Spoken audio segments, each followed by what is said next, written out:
Let's play! Whoa! Hello there, ladies and gentlemen, and welcome to yet another stream of the Great Ace Attorney, where I'm joined with the ever lovely and talented Skinny Minnie, hi. And today we are going to be going into episode 4. We're going to continue going through episode 4.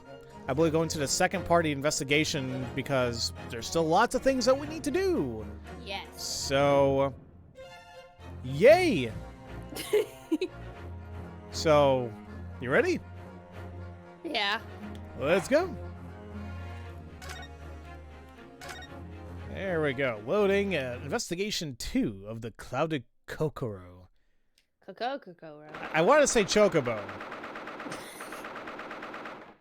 But Oh my god. I really gotta start playing Final Fantasy VII. Yes, you do. And again, here we go. We're on Briar Road, a day before my birthday. Oh, that means the trial's gonna happen on my birthday. Oh.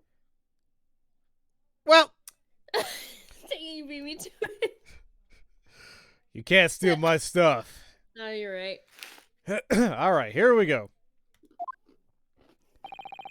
It looks like the investigation hasn't finished yet. Without further ado, let's look for Inspector Gregson. Yeah, this time we have something more important than his fish and chips. A bribe! Hey. Hey, Wait, buddy. did we talk to him first? Oh, no. Yeah, I just checked right now. It's like everything was checked marked off. Hey, Gregson. You want a shilling? Excuse me, Inspector Gregson? Can I have a moment of your time? I'm terribly sorry, but I am incredibly busy. I have no time to entertain bored Japs. We have this. This is addressed to you, Inspector Gregson, from Iris Watson. What? Me lady says something for me. M'lady? Hand it over! Give it to me now! Come on!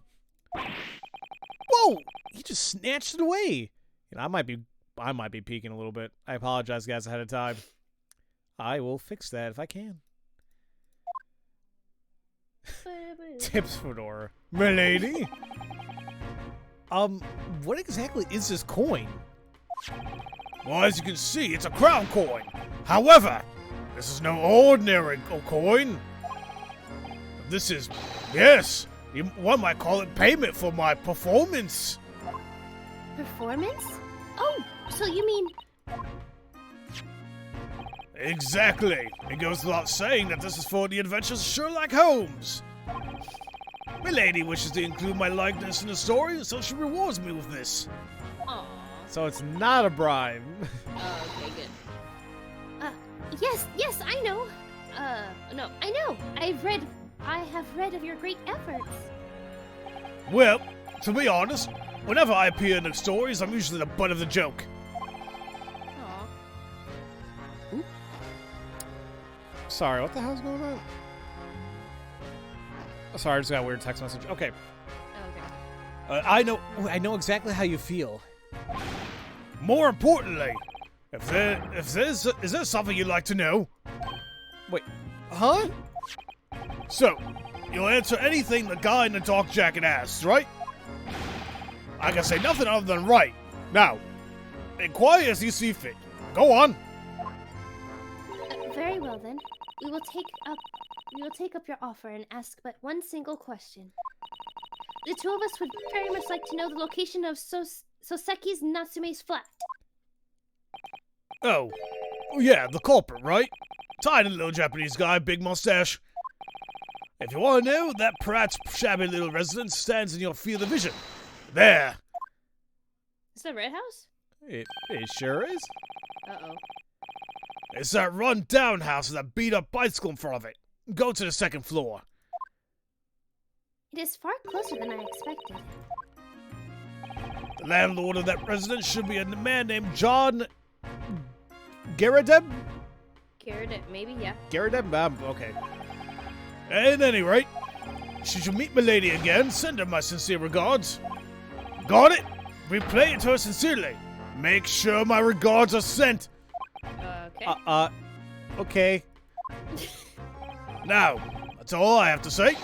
Long live my lady. Okay. All right. He's a little weird, but okay. Off he goes. Well, shall we head to Soseki's flat? Of course. Well, first off, is there anything we can examine again? We could examine the building again, because it might just say more information. I'm going to quickly do that really quick. Okay. An old residence made from bricks. I can really sense the history built up in those walls. There's so much history in it, in fact, that the whole building is tilting. That old house looks especially dilapidated, even for this part of town. According to Detective Grayson, this is Soseki's flat. It's on the opposite side of the street from the crime scene.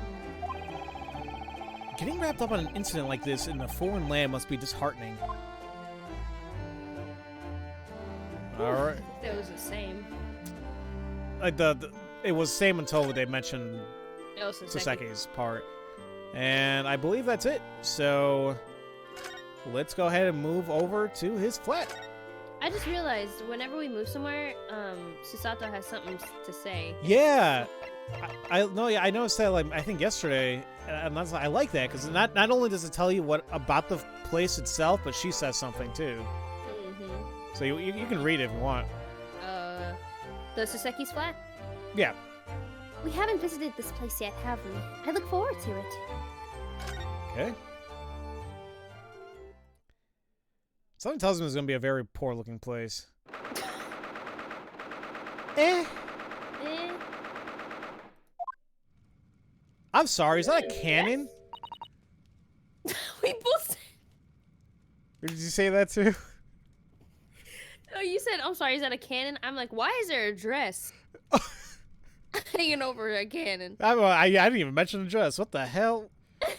Soseki, listen, man. Whatever you want to do in your own time, that's you. But you got lots of explaining to do. Oh, this good. Yeah. Good luck with this. Yes. Oh, is this the residence of Mr. John Garrideb? It is. Who might you to be? My name is Rinosuke Naruhodo. He is the attorney for Soseki Natsume, one of the residents of this property. If it is all right, may we speak about Soseki with you? I will bring my master for you. Please wait one short moment. Okay, so this isn't Soseki's flat. This is John's, Oh, okay. I guess. He owns the building, and he's just renting it out. Right. Sasato, did you see that? Was that one of those famous British maids I've heard so much about? Yes, I've heard that the most affluent families in the Great British Empire employ many of them. This is the first time I've seen one. I am so moved. Now it really feels like we've come to Britain, right? If there was a butler alongside her, it would be absolutely perfect. I don't know what perfect means to you, but yes, it does feel like that. Thank you for your patience. My master is willing to see you now. I kind of want to pinch her What? cheeks. I know she's so. That sounded wrong. I'm sorry. I want to examine. Or should we talk? Can we talk? No, we can't talk yet. Okay. We have to click on him to talk. So let's examine everything besides him. Like this cannon. Okay. I'm gonna click the dress on the cannon, I guess. If that matters. I just clicked on the cannon. I think it's the same thing. Oh. How in the world do you justify having a cannon in your room? And to make matters worse, it's real.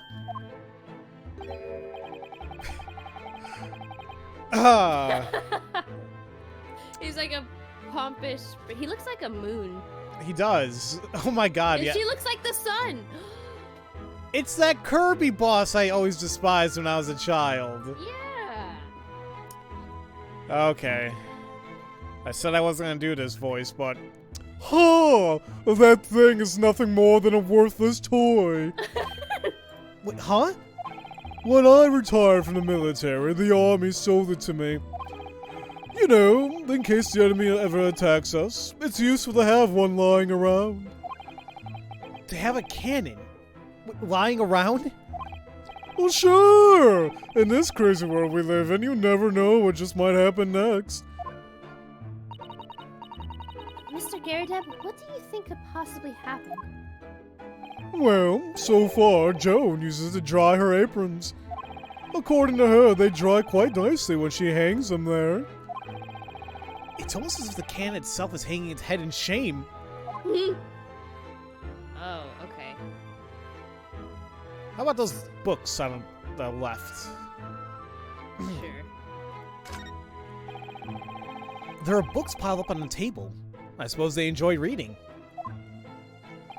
You see, the winter nights in London are so long. There's nothing quite like sitting down with a book on the fireplace.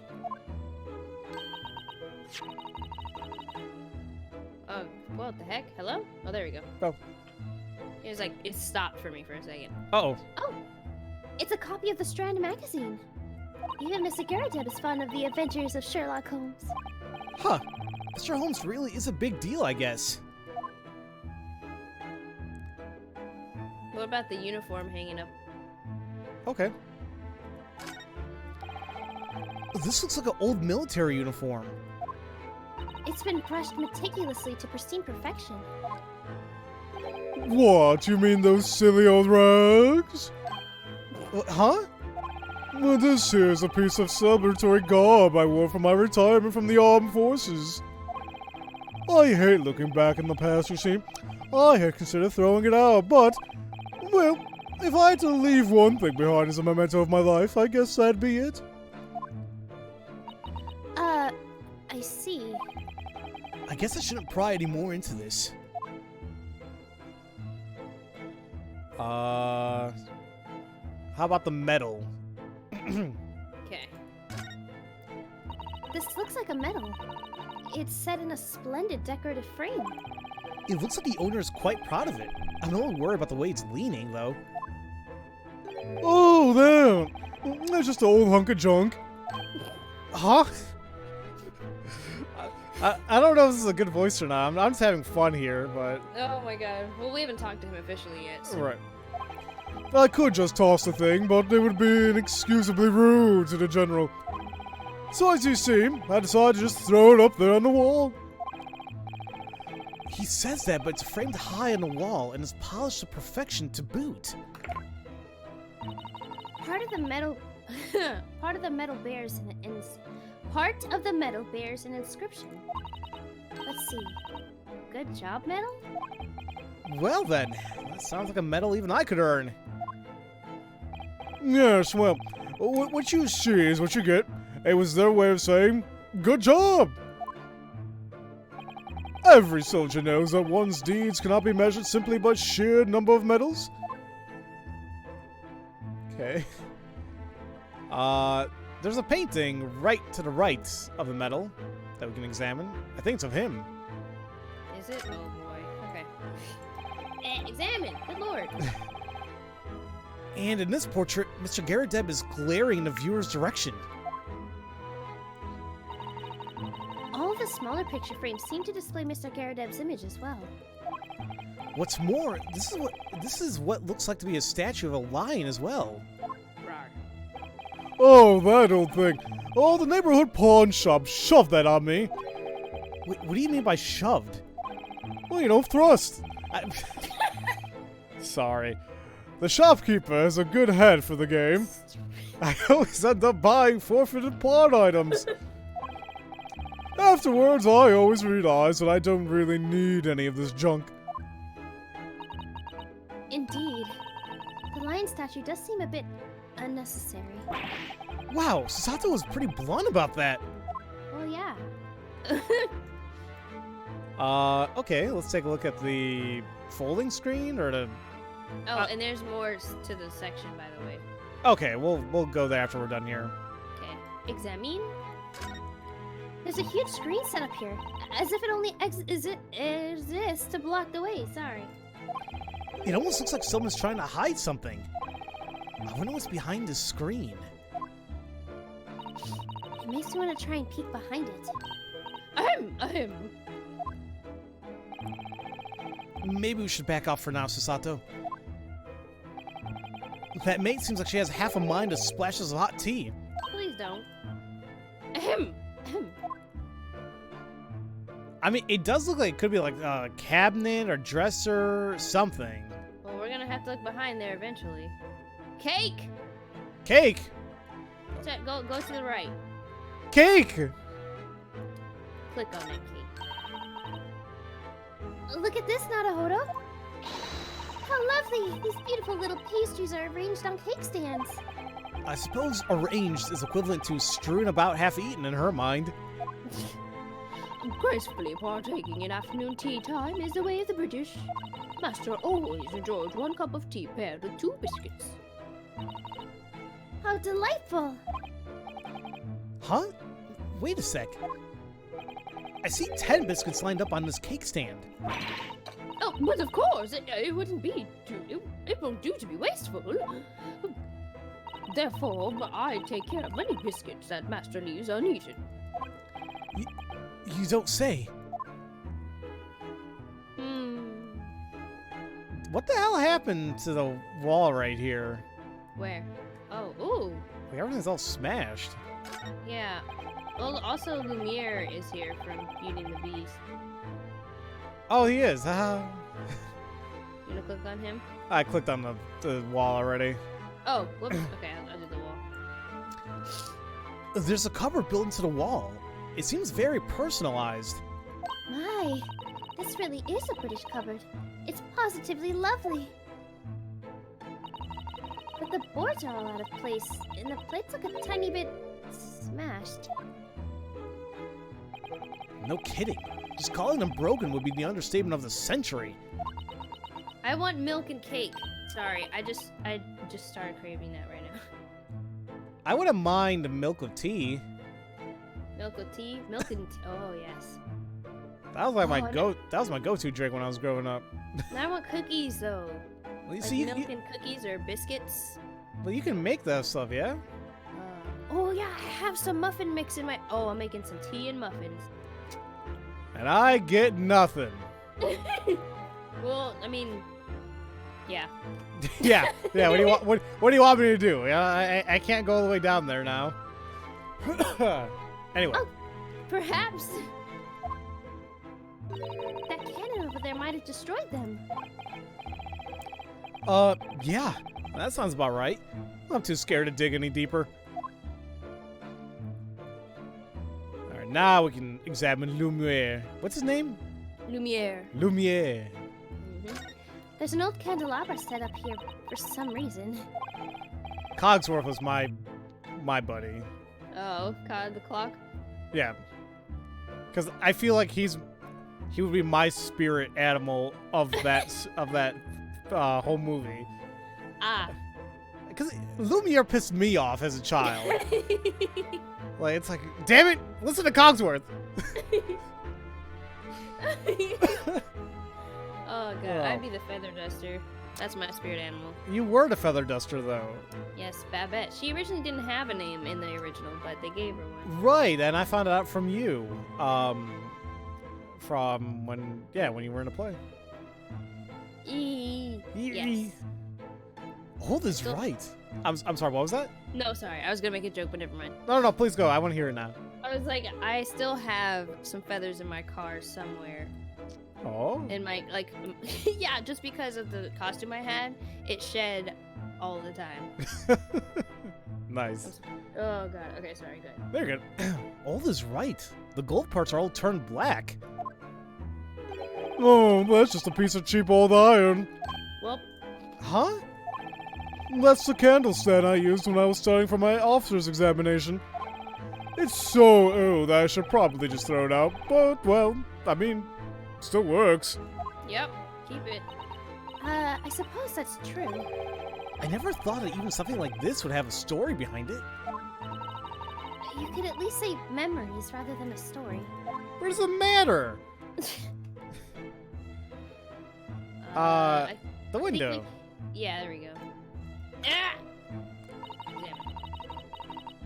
You can see the scene of the crime, Briar Road, from here. Yeah, I can see the police presiding with their own investigation on the other side of the road. The glass is a bit fogged up, so it's difficult to see outside. You're fogged up. What the hell are you talking about? I'm sorry. What? How dare you? I'm sorry. Especially to Susato. That's true. Why don't we try opening up the window? Don't take the frigid chill of London's winter too lightly now. Wait, huh? If you open that window, even a cup of hot tea could freeze solid right away. Not a soul exists in London that would open a window in the dead of winter. It doesn't seem like you got a good view of the incident from here anyway. Doesn't seem, but you could. Maybe. But why? Very It's true. too cold. It cold. I don't know. I see one other thing we can possibly examine. But I don't think we can examine it yet. What are you talking about? There's like something on the floor underneath the screen. Oh yeah, well there's that, but I was talking about, see the metal? Now right underneath it, right before you actually click on John, there is another examination point. Where? It's right underneath the metal. His cane? Is that the cane? Yeah, I think that's his cane. Or it's more so like the fireplace mantle. What? Do you see where? Okay. I wish I could show you. Pay attention to where, you know how it says examine and talk? Uh-huh.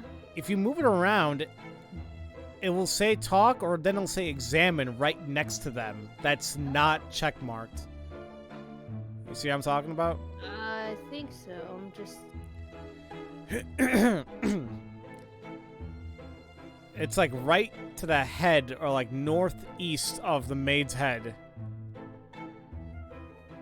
Oh, there we go. You got it? Yeah. This is a shell from a cannon! No, Streamlabs! Oh my god. Open it on accident. Yeah. Yes, it would appear so, but why would something like that be in here? No, I fired that one straight into the barracks during artillery training. Even to this very day, it's still a bit of the legend within the army. What? So you just took it with you because you felt like it? Well, now, I wouldn't really say I just felt like it. It's just a heap of scrap, after all. It wouldn't even be a big deal if I just tossed it. I just keep it in there, I just keep it in there in case somehow, some way, it might be useful in some point. And have you ever thought about any use of it?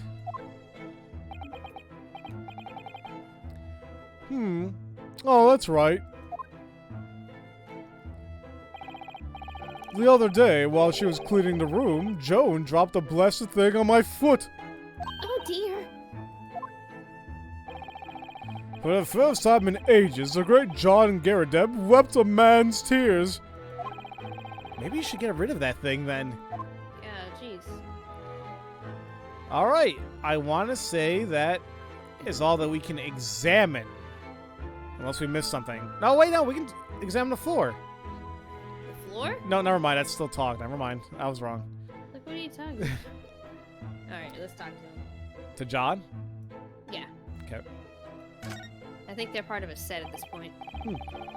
Welcome. I'm the landlord here, John Garrideb. Pleased to make your acquaintance. This is Narahodo, attorney at law. Oh, you'll have to excuse me for not standing to greet you. Some years back during the Battle of Maiwand, I took a bullet straight to the knee. The general presented me with a medal, and I reluctantly left the rest to my inferiors. So he's a war veteran. It's difficult for me to climb stairs, so I don't go out a lot. Considering this place is on the 3rd floor, I was out of breath myself when I got up here. Obviously, that's because you don't get enough exercise. Ugh, maybe, yeah. Anyway, if you were presented a medal, you must have been an accomplished soldier. Actually, hold on really quick. He did say he took a bullet to the knee, right? Yeah, I'm like, is that a reference to arrow to the knee? But that's kind of funny. It is kind of, It could be. I mean, I don't know if this was a translation thing or was it from the actual game, but I never played it. Never played Skyrim. Oh. I mean, what? I think you'd enjoy it. I have it. I just never got around to playing it because, which is like the story of my life. Oh my god. Oh please, it's just a hunk of junk. Medals are nothing more than trinkets. Just throwing it out would be an insult to the general, though. So I have it hung up for now. Hey Joan, show the guest my medal if you would. Joan, the medal, if you... Oh! Can't flab it, Joan! Watch where you're pouring that stuff! Oh goodness me, I'm terribly sorry, Master. Just be more careful from now on. Of course, Master. Well, anyway, nowadays I'm just whiling away the time peacefully. I see. Now then, you were here to ask about that tenant of mine, right? Yes. We certainly appreciate any information you can give us. Of course. As a sworn protector of British peace, I'd help you in any way that I can. Speaking of the Japanese, I believe their empire signed a treaty of alliance with us. What's more, it seems this incident has caught the eye of the general public. Is that really true? Oh, even now, that famous detective is carrying out an investigation in my home. You mean Sherlock Holmes?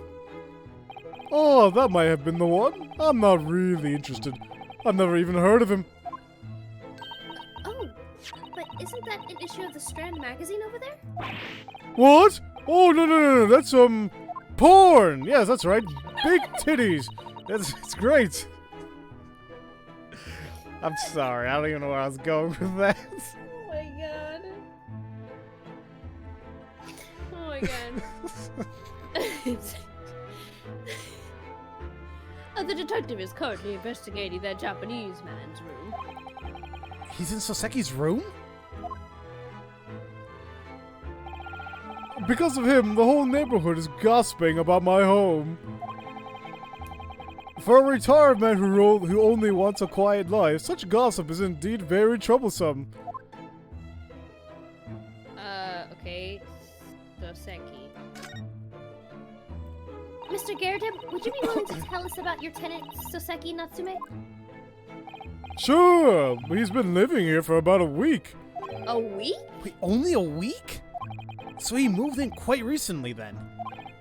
You see, we have tenants on both the first and second floor. It was just 1 week ago when the second floor became free. The second floor is actually... Oh! Joan! Watch what you're doing! Oh goodness me, I'm terribly sorry, Master. If you ask me, I knew that Asian was suspicious from the very start. I'm sorry, I'm just laughing at the jiggliness. Oh my... Okay, I don't mean to be lewd here, but... Was it yesterday I was mentioning dumpster truck asses? Yeah, yes. I mean, why does her face look like a pair of, you know, slappable butts? I'm sorry, I guess I have ass on the mind.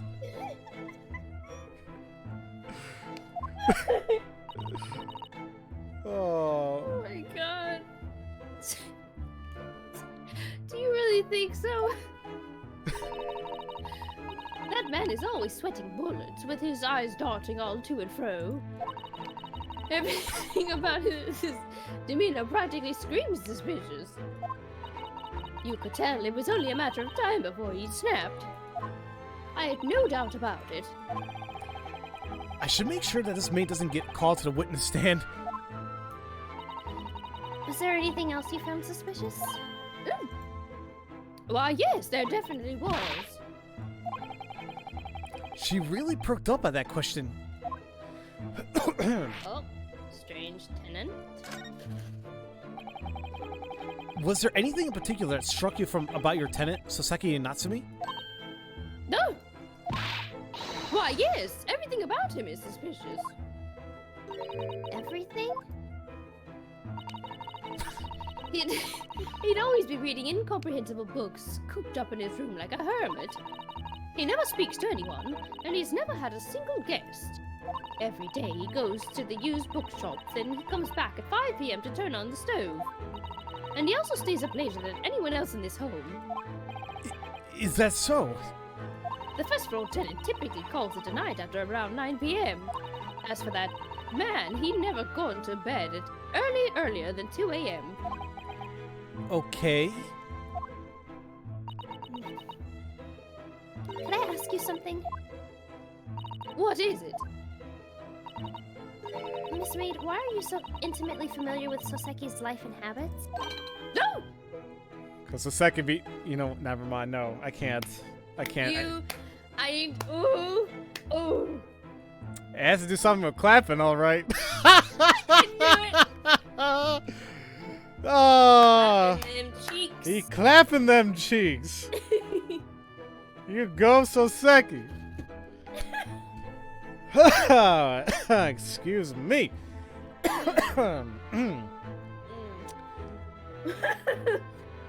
Ooh. The tenants don't live on this floor, right? Yes, they live on the first. I'm sorry. Anytime I hear the clapping, I'm gonna keep giggling like a little girl. Yes, they live on the first and second floors, but both below this floor. In that case, isn't it a little strange that you know so much about him? You've given us precise details on when he comes home and when he goes to bed.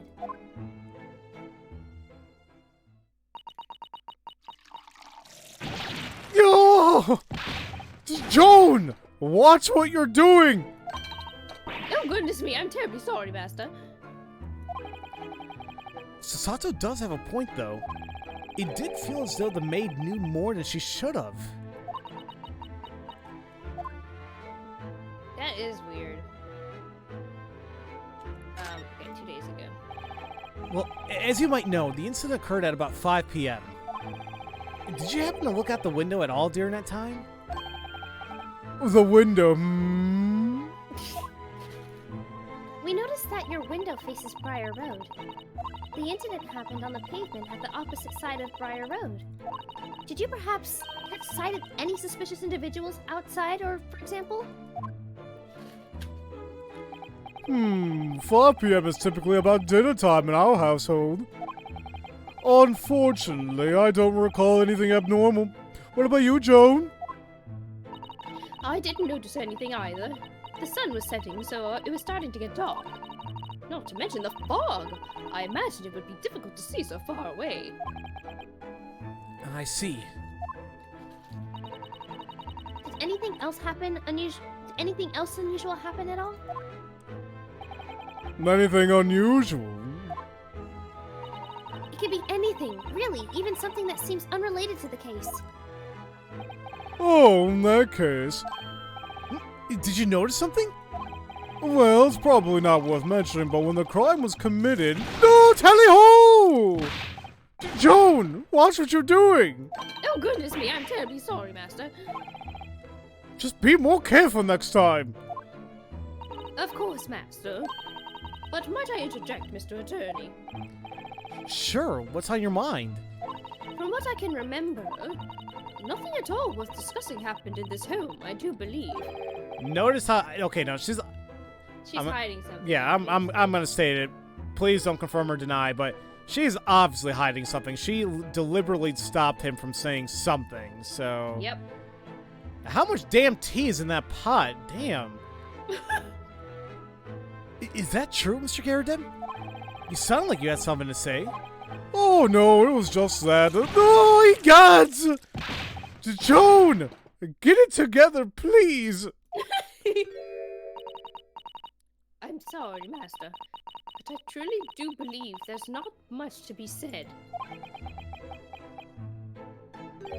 No, I suppose not. Well, it wasn't anything out of the ordinary. It was just another quiet evening. Right, Joan? Yes, indeed, Master. What the hell is going on here? It looks like something happened in this room last night. I can't help but be curious.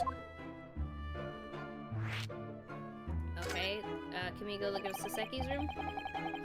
Yeah, by the way, which room is Soseki's? It's right below us. Check the second floor. Mr. Holmes is currently investigating it, right? He said that the tenant himself requested the investigation, so I handed him the key. Soseki asked Mr. Holmes to investigate his case? That has to be a barefaced lie. Barefaced lie. What the hell did I just say? Barface. Do you think we should... Oh, do you think we should get a look at his room, too?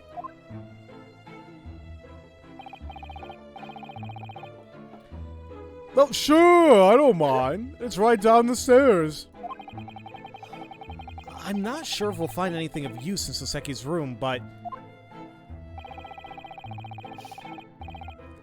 Oh, we need to get our hands on whatever information we can. Shall we? Of course, not to mention.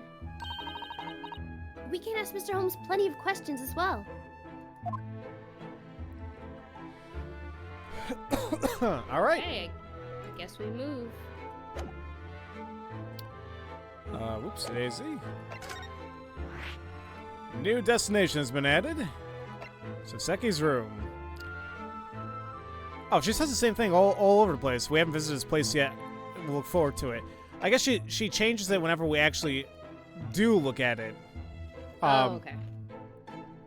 So...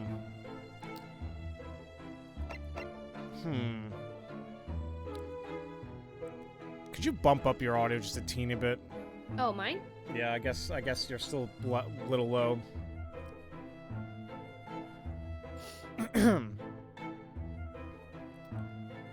All right. Oh, did you go to the room already? Yeah. Oh, crap. Let me do that.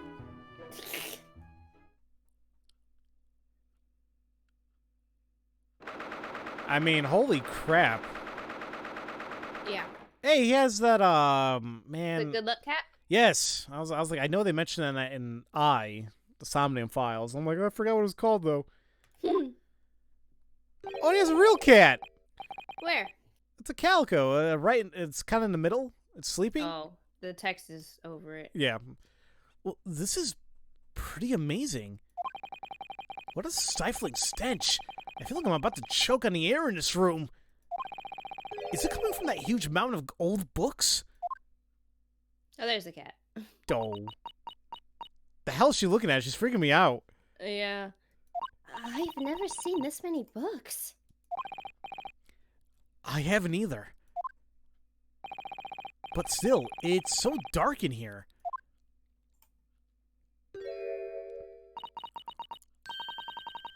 That is a window over there, is it not?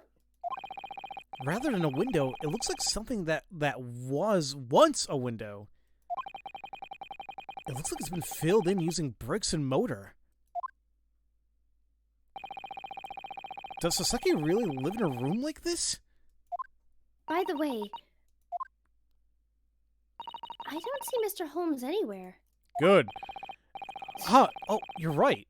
According to what Mr. Garrideb had said, he should have been investigating in here. Is he gonna pop out from behind the books? Either that... Okay, we can look to the right. I'm gonna see if he's in there. Oh, no, he's not. Huh. Sorry, I was expecting him humping a wall or something. I don't know. I don't trust his ass anymore. Well, what can we investigate here? The good luck cat.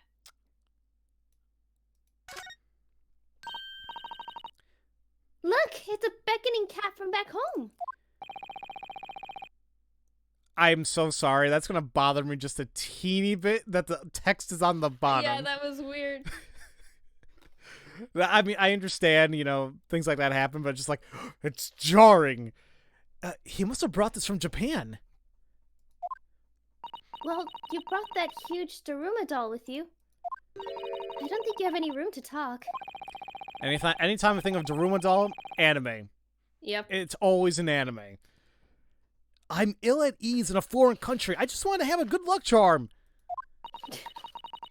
Right, and Soseki brought his beckoning cat in hopes of a good fortune. Well, too bad the only thing that's been beckoned is this awful incident. Naruhodo, one shouldn't dwell on bad fortune. I didn't even say anything. The way my eyes talk for me just keeps getting me into trouble. Mm-hmm. Yes. Yes. Let's take a look at the pile of books right to the left. To the left? Well, the only one that we can examine. Yeah, it's like center left, I should say. Oh, God. Okay.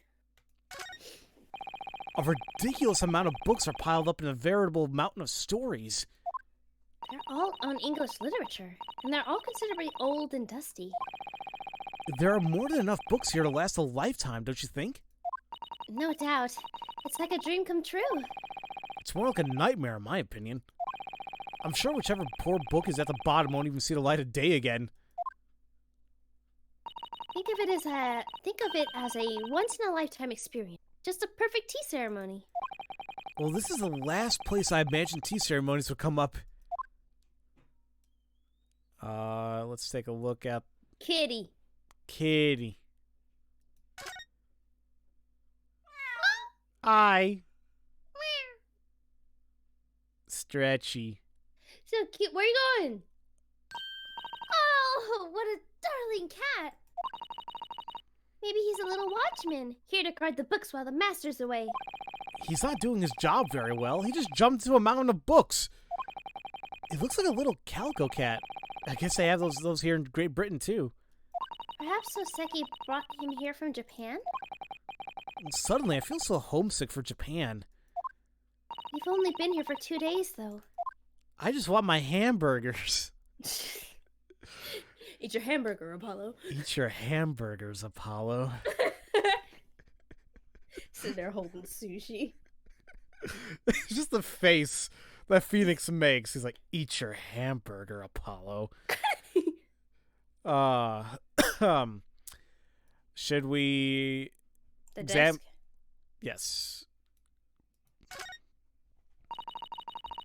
A Japanese-style desk sits solemnly within the vast mountain of literature. Maybe this is where Soseki reads his books and pets his cat.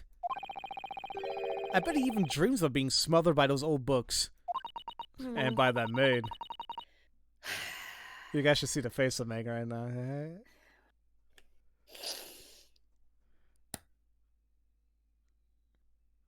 I'm afraid you might be right. What's this? There's something on top of the desk. It's a receipt for the used bookshop. Tattered Tales Book Emporium. It's addressed to Soseki and it's dated 2 days ago at 4:45 p.m. Well, that's the same day as the incident. I've got a feeling that was just before Soseki got roped into this whole incident. It seems he was out shopping for old books. Yeah, because he said so.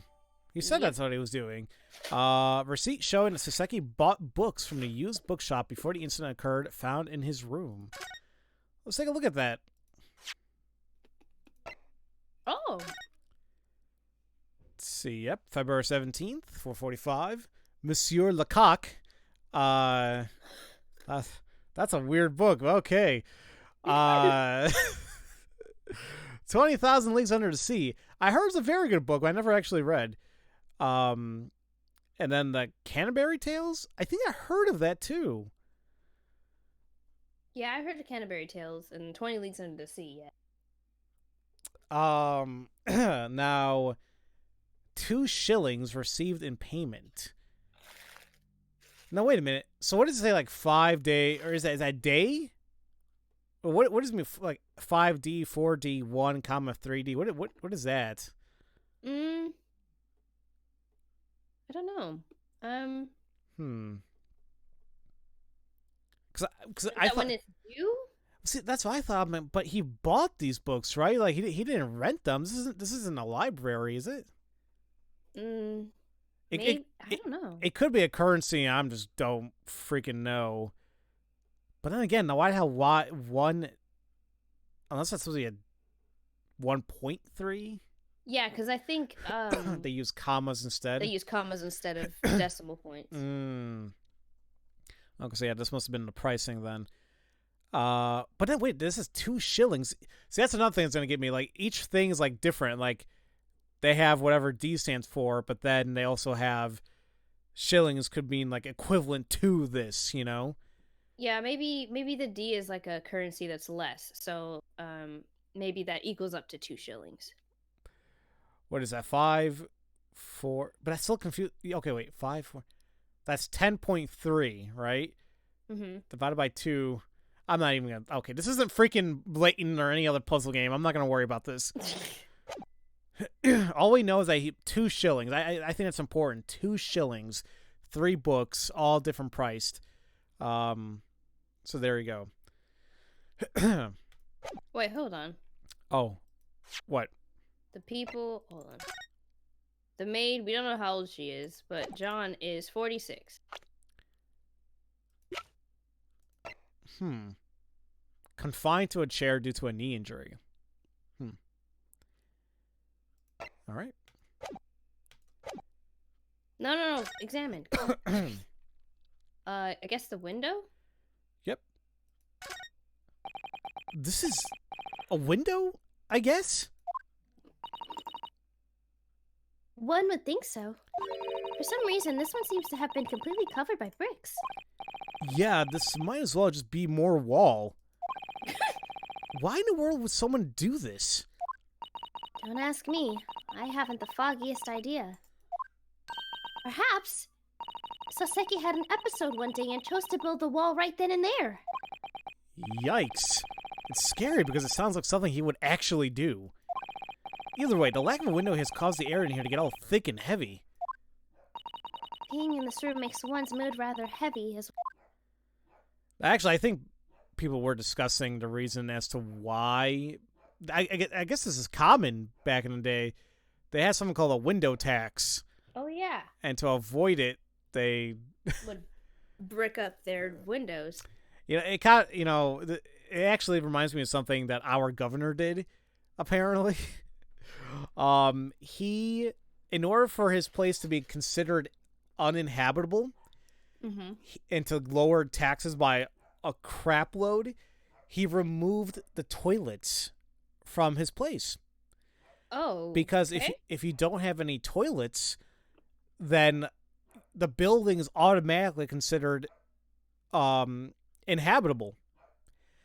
Oh. And I'm not gonna lie, like, because they use that as a political smear campaign against him. And all I'm thinking is like, that's smart as hell. It's like, because he lives in a big ass mansion. Well, at the same time, it is kind of stupid because he is a billionaire.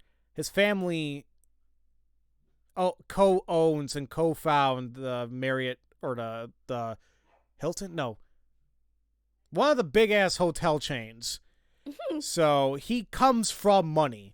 So to save more on taxes, it's like, come on. Like, that's something I would do to save on taxes. But he did it. It was, I don't know, just funny. Never mind. Oh, boy. Oh, my God.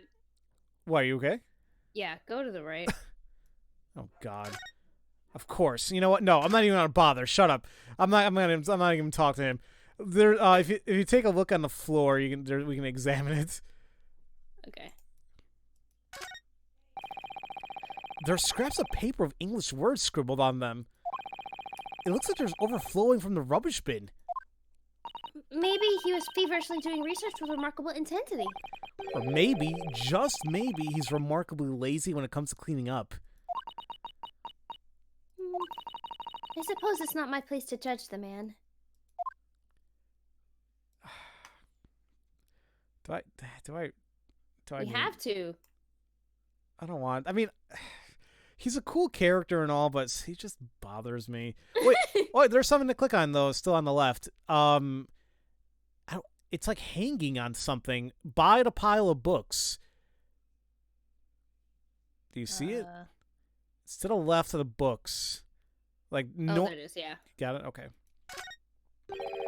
Some kind of clunky meter is installed on the wall here. Huh? It looks like it has a coin slot on it. It appears to be a gas meter. Gas? Yes, apparently you purchase gas in this area by inserting coins. So, wait, if we put a coin in this meter, what happens? You get enough gas to use a lamp and heater for a night.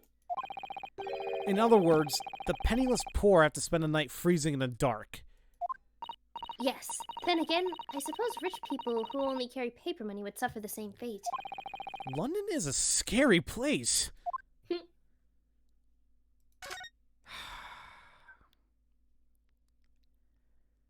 Hey, Holmes. Let's talk to Holmes. Oh, look, Nadahodo. That's...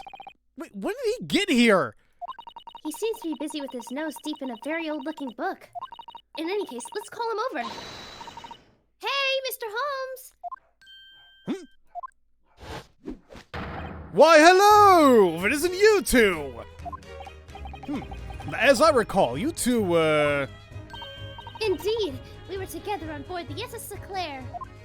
Ah, yes, the SS Eclair. Now, as I recall, that was... Thank you so much for helping us find the truth behind Soseki's murder. Of course, that's it! It was none other than Master Soseki! The one with the snake, right? Well, you're not quite there, but you aren't completely wrong either. Something like that. It is a great honor that you remembered us. Mr. Holmes, we are... Oh, wait. I have confidence in my memory. I'm sure I can remember your names with perfect clarity. You are Miss Naruhodo. And Master Susato. You've got it turned around, jackass. Touche!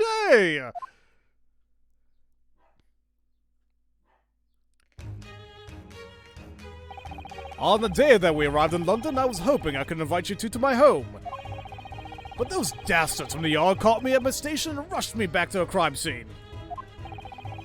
But it was so ridiculously simple, I only needed about 30 minutes to crack the case. They arrested Soseki after only 30 minutes? Anywho, thanks to that, my memories on the other cases have gotten a little foggy. Just a little? For every addition of knowledge, you forget something that you knew before. It is of the highest importance, therefore, not to have useless facts elbowing out the useful ones. Oh, and by the way, those very words are written in a study in scarlet. Those are my own words. Aw. Please don't quote yourself again. I don't remember it clearly myself. She had written it for me so nicely. Oh, he must mean Iris. Mr. Holmes, there's something I would like to ask you about that simple case. Oh? Now what is it? You're looking pretty fierce. Ah, go ahead. It seems much more fun to talk about murders in such a gloomy room. Soseki's arrest. Well, this is the exchange student Soseki Natsumi's room. Mr. Holmes, you're the one who arrested him, right? He was arrested under the pretense that he stabbed the woman on Briar Road.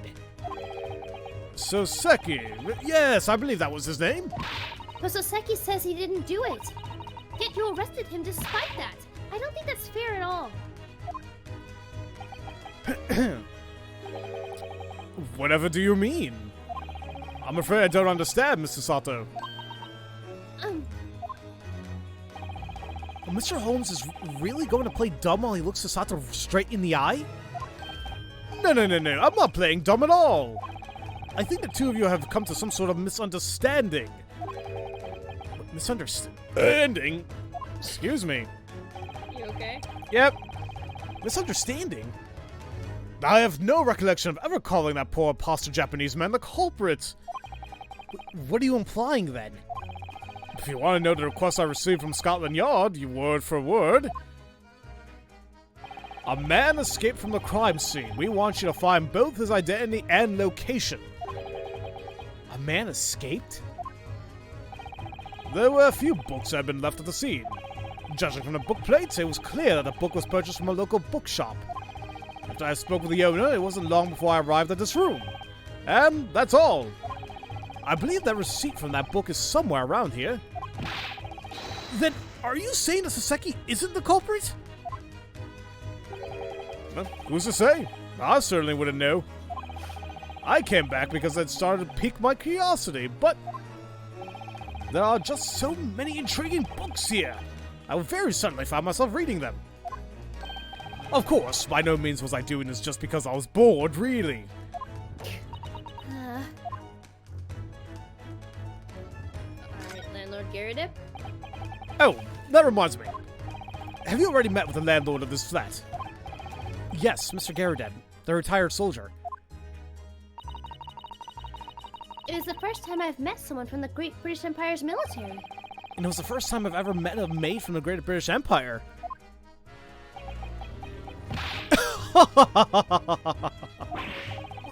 What's so funny? Oh, sorry. Excuse me. I'm sure you're already aware, but many of London's households have maids in service. Yes, I read all about that in the Great British Empire Guidebook. To put it another way, whether or not a household has a maid in service determines the rank in society. The rank? Simply put, as long as you have at least one maid, you're middle class. If not, you're below that. Upper class households even have enough servants to be considered a huge family of their own. I see. That is awe-inspiring in its own right. Essentially, for those caught on the border between middle and low class, it's quite the important matter. I had no idea. That's exactly what draws my attention to that man. The retired soldier, John Garrideb. What? That lovable little soldier is hiding something. As for whether or not it's related to the case at hand, that is yet to be seen. What does he mean?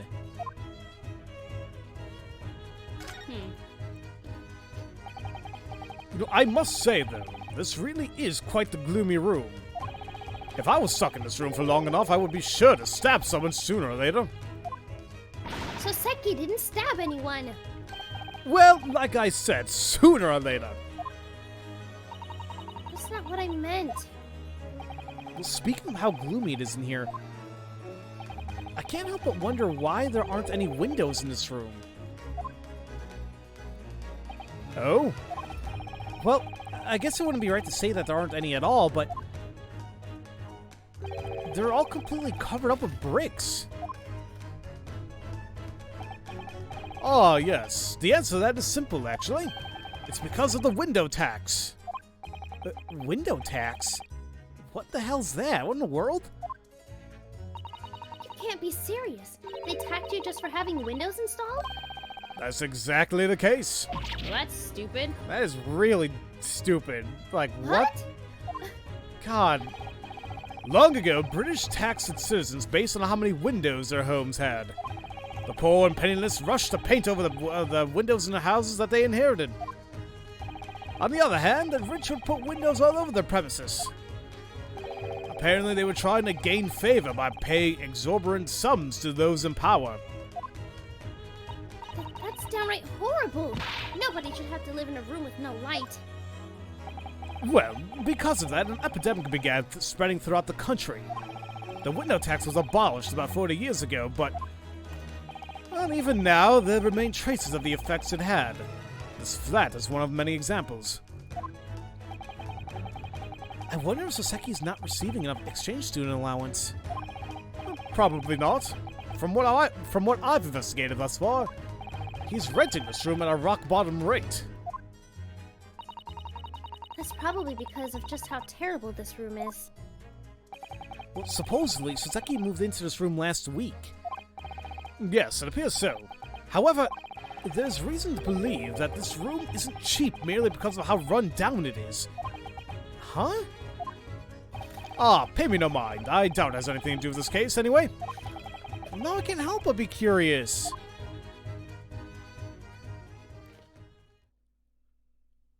My butt hurts. Hold on a minute. Okay. Ow. Okay. Jeez, that's what happens when you sit down for too long. Stop there. Oh, Take it. yes. Well, that's all I can say on the matter. Well, thank you, Mr. Holmes. Oh, that's right. Master Naruhodo. As I recall, you said he wanted to become a lawyer, right? Huh, you remember that? If so, are you going to defend him?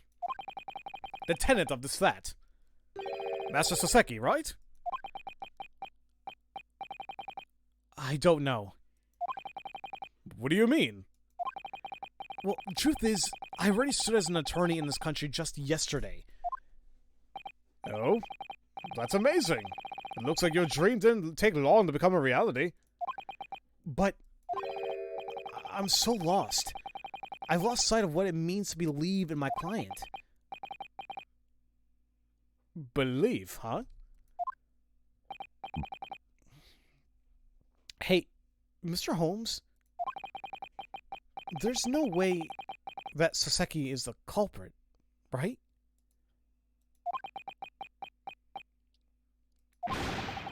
How would you expect me to know that? What?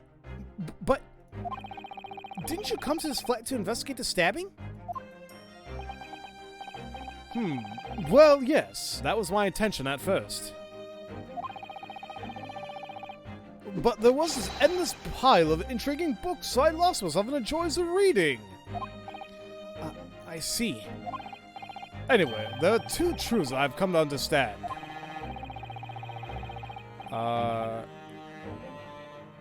What the hell? Hold on a minute, guys.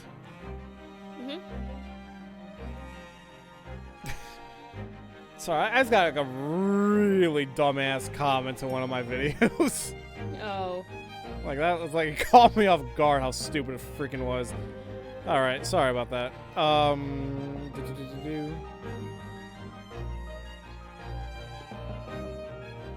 Okay. Sorry, I was catching up something else too. Come on! Ugh. Stop it. Alright. That Japanese man fled from the scene of the crime 2 days ago. And then there's a man who claims that he witnessed Soseki committing the crime. That's all. Oh, that's right. There is one more thing. One more? What might that be? I'm not sure if this is connected to the incident, but I'm certain that it's true. That retired soldier, the landlord gentleman, he's hiding something. You mean Mr. Garrideb? He mentioned this before, too. Well, that's just about everything that has piqued my interest thus far. Naruhodo. We still haven't found any decisive leads in our investigations. Yeah, you're right. It might be worthwhile to look into Mr. Garrideb's secret. Still, I can't guarantee that it's related to this case in any way. Either way, I wish you the best of luck, Master Naruhodo. No, wait, come back. No, please leave. Bye. No. He just ran off to the back end of the flat. Okay. Wait a minute. Is he still in the flat? Or did he He's reading again! Wait, can we talk to him again? I mean, we have the thing there. I'm just curious. Hold on. Talk. Mr. Holmes? Indeed. To be or not to be? That is the question, Master Naruhodo. I don't think I've ever gotten such a profoundly nebulous reply before. It's probably best not to think about it too much, Naruhodo. Okay, I'm just gonna let him... Don't think about it too much. I'm gonna let him do his thing. And... Where should we go? Well, excuse me. We need Should to we go back? Huh? I'm sorry, what was that? Should we go back to Mr. Garrideb and try to figure out his secret? That's what I'm thinking. It's either his room or maybe the Briar Street, but I'm thinking it's his room. Mm-hmm. Yeah, sure enough.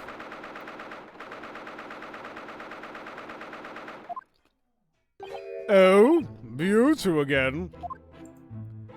Well, I can't seem to remember his name, but is the good detective still hard at work? Sherlock Holmes? Oh, that was the one. Not that it concerns me.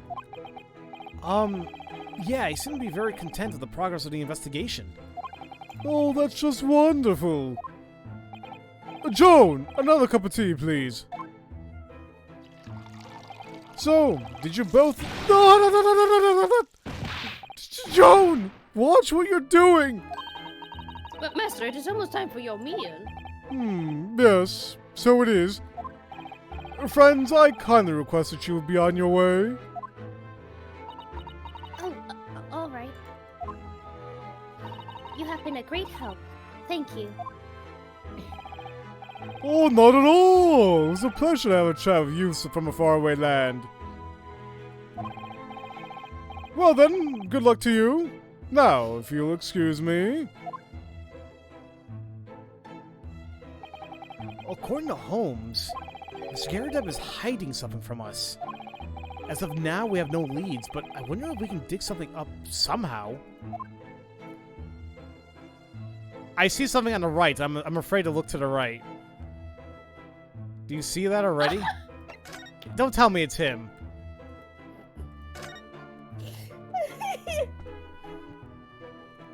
I mean... You might as well just look. Yeah, I looked already. Like, I just noticed it, like, as soon as it just popped up. Like... I think it's more so that he has his ass just sticking out there. It's like... Well, you know what we gotta do. Now, hold on, I'm gonna see if there's anything else we can investigate first.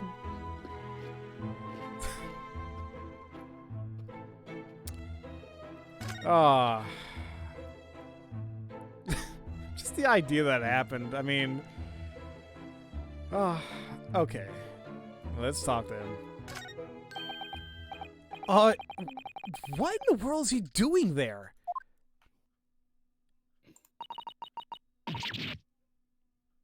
Excuse me, Mr. Holmes? Hey there, my friends, we meet again! What in blazes did you... Didn't even see you! That's just as you have surmised. It was I, Sherlock Holmes, all along. What on earth are you doing over there? I have a habit of always taking in the sunset by the window, right around twilight.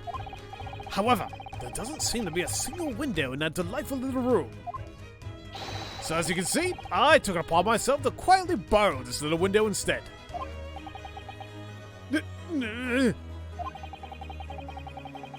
I guess this is one of his special needs. Oh, and one more thing, Master Naruhodo. Sir! I do believe that now is the time that I will need your assistance. I need your assistance in making sense of my own astounding great detective's intellect. Oh, does that mean he had planned this reunion at the Garrideb residence? Then Mr. Holmes... This unassuming little room guards a secret. No matter how trivial, not a single detail can escape my eyes. Master Naruhodo, you are ready, I presume? Yes, I am. Let's finish this before dinner time, shall we? Time for a great detective's great deduction. I knew it. I was like, I know we have to do something. Excuse me. Mr. Garrideb, you may have been an exceptional soldier. However, I can't say in good conscience that you're well suited to being a landlord. What? That's right. I have already seen the truth. At this point, I've come to two concrete conclusions, Mr. Garrideb. What conclusions? Well, let's start with the first conclusion. You are secretly harboring a vicious wild animal. Go! As for the second conclusion, as a result of that wild animal's vicious fury, you have lost something precious to you. Go get... Naruhodo, look! Mr. Garrideb is turning pale. There's no doubt about it. Mr. Holmes' conclusions are right on the mark again. How did you know that? One might wonder. The reasoning really is quite simple. After all, I am the king of beasts when it comes to the thick, dense jungle known as logic. Goo! Taming the wild tyrant's bored of Mother Nature is no simple task. Now, everyone, shall we begin? Come, one and all, to Sherlock Holmes' Theatre of Logic and Reason. Yay! Deduction start. Topic 1. The Beast.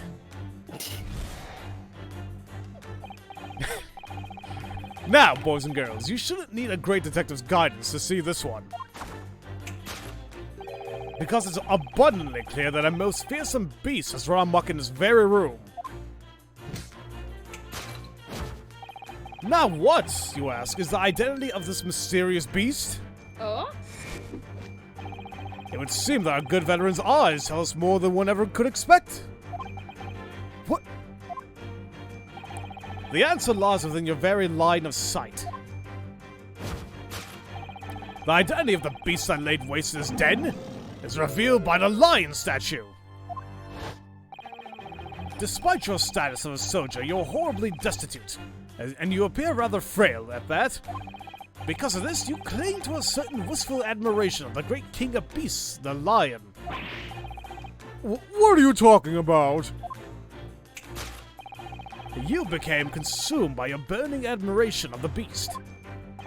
So consumed that you secretly arranged to have a lion sent from India for you to domesticate. What? Whoa. You see his face? Yeah, did he get smacked? Looks like it, doesn't it? Yeah. But taming the king of the jungle proved to be no simple feat. And as a result, this room is left ravaged by the tyrant's own vicious claw marks. Whoa, what in the world? Yet, at first glance, no such beast can be found in this room. Where could that moss have disappeared to?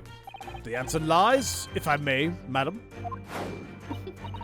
What? Please pardon my rudeness, but just one look at you tells me all I need to know. You mean at me? A lonely maid?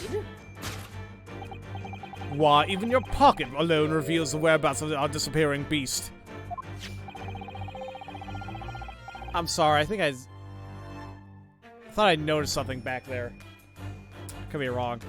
Where, in the fire? Yeah. I can't see it. Well, not in the fire, but it looks like markings on the floor of the fire. Ooh, yeah, what is that? There's a fly for the circus peeking out of your pocket, isn't it? You scramble for some method through which to dispose of the fierce lion. A Valenvour circus. A traveling troupe of musicians who pitch their tent in a nearby park. Even I've seen them. Please don't tell me we had to go to the circus. Uh-oh. Because I'm going to get bad flashbacks. I think we're gonna go to the circus. And you two are going to sell off that dangerous line to the troupe. Preposterous! And there you have it. I believe this clears everything up. The fearsome beast that destroyed this room was actually a lion. And when I went to see the circus, the lion was joyfully jumping through a ring of fire.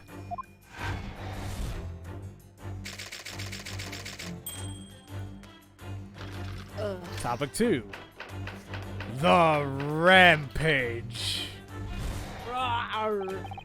So, Mr. Garrideb, it would appear that you held some deep affection for such a fierce beast. Indeed, that seemingly nonchalant gesture betrays your true feelings. The intense pain you bear is clearly revealed by that hand on your cheek. It's all because you had to tearfully depart from that beast that you so dearly loved. The pain of losing one so important to you. I know that pain all too well. No, you've got it all wrong. I just... Where, I ask, does your pain come from? Oh. Yet again, the truth is brought to light by your line of sight. Of course, the cause of all your suffering is this bundle of bills. All of those envelopes piled up over there appear to be bills. Oh. Here we have bills for a huge wagon's worth of meat, potatoes, wheat, and black tea. The cost of keeping a lion fed dealt a devastating blow to your household finances. Thus, there was little you could do but part with him, isn't that right?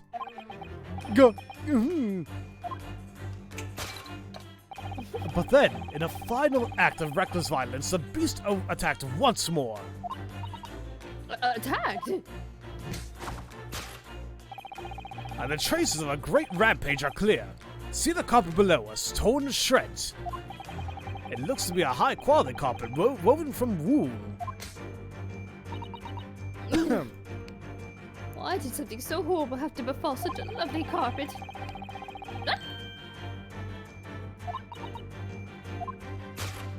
Well, madam, it seems it's your turn to tell me something now.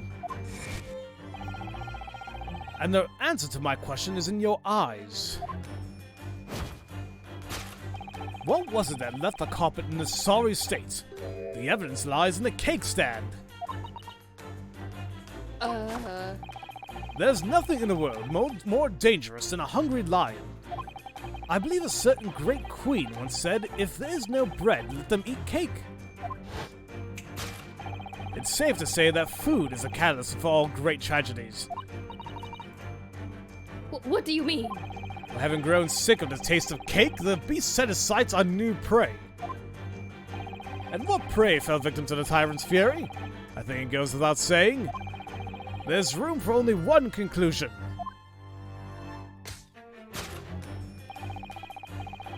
Famished and in a daze, the poor Jungle King devoured the carpet. The bite marks in the carpet are a perfect match for those of a lion I once spotted in India.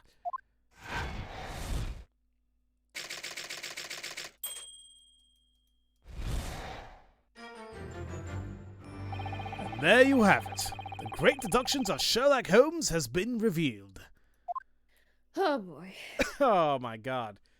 I have a theory, but I don't think it's a lion. Yay! Actually, I want to say I have an idea, but it's not as strong. We'll see. Wait a minute. Hold on, let me see. Nah. Wait, hold on. Whew.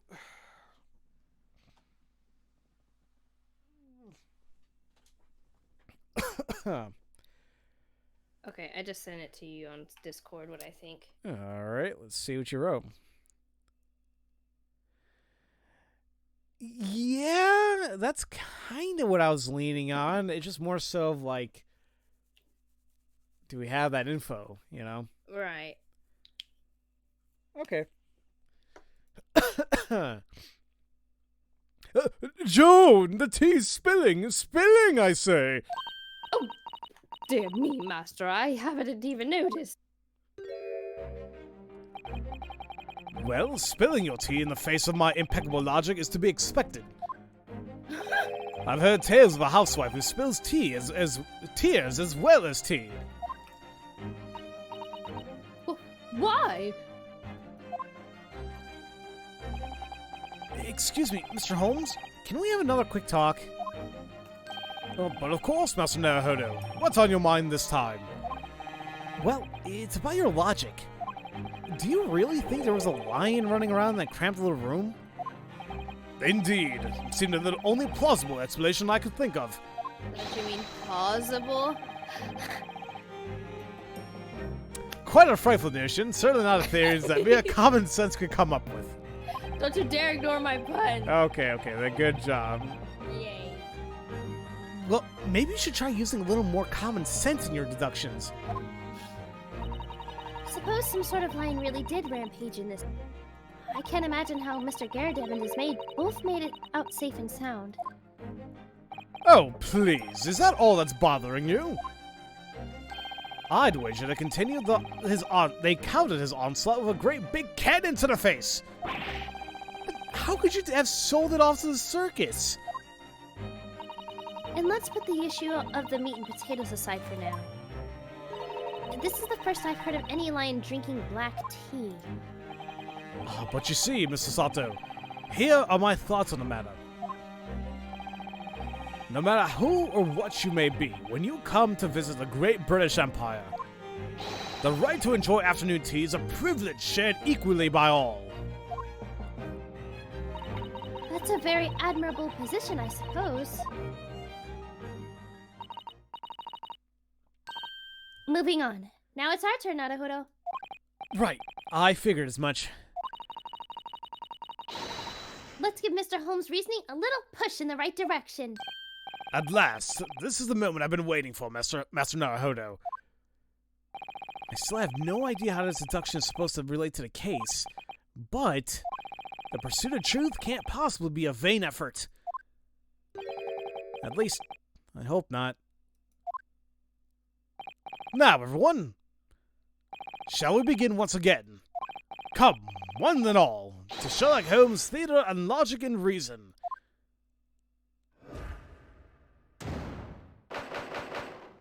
Hold it, Mr. Holmes! That's bullshit!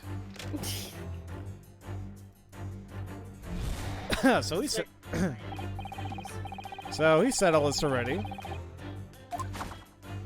He just thinks that it's a beast, and then it was a lion that did all this.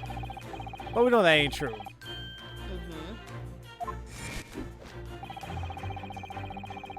What?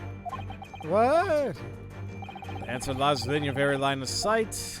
What you looking at?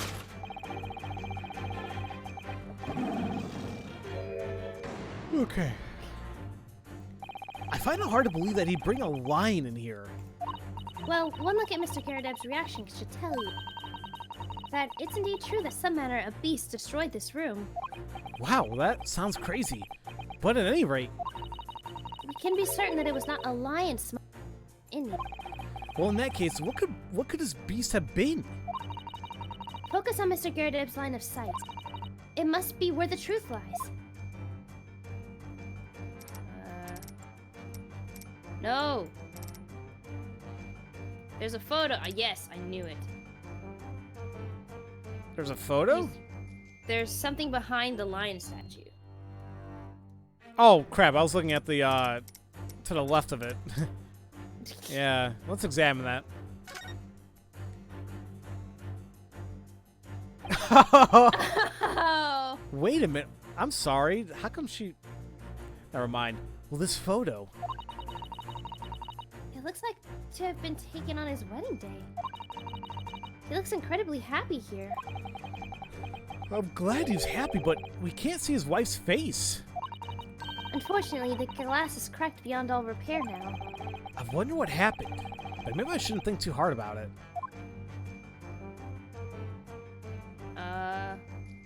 Can we just present? Mrs. Do we present? Garrideb? I think we'll present Mrs. Garrideb. Okay. Or should we examine it? Oh, I just presented it. Yeah. Is it right? Yep. Yeah! The identity of the beast that laid waste his den is revealed by this, Mrs. Garrideb. Right you are, Master Naruhodo. There's not a single other suspect, eh?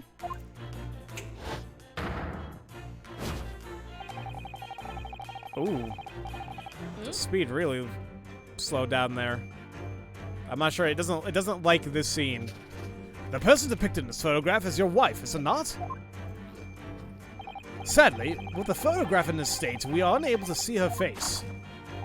But what we can see is a considerable amount of force being exerted by those arms. There we go. Ugh. Verily, in this case, calling it a beast out of respect is perfectly acceptable. I'm not so sure about that.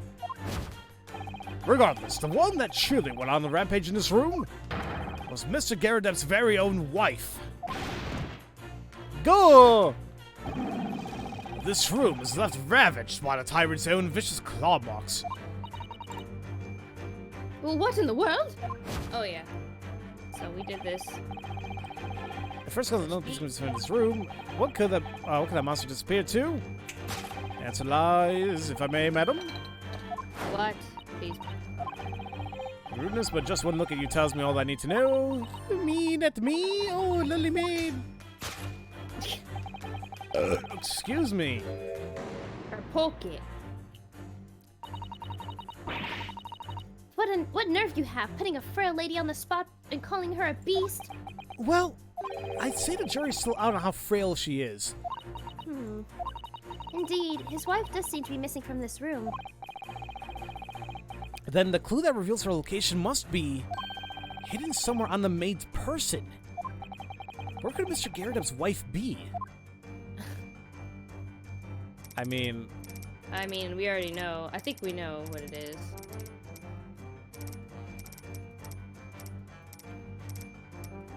actually, hold on a minute.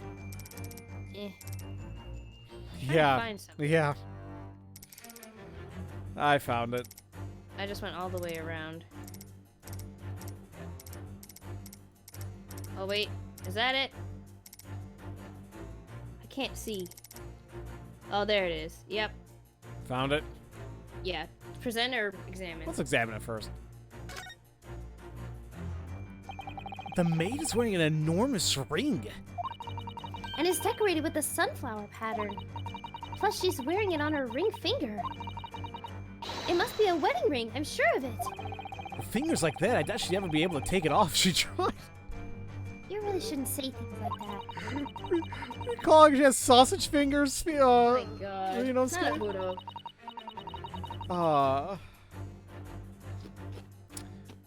Is that you, speaking of which? Oh shoot, yeah, you're right.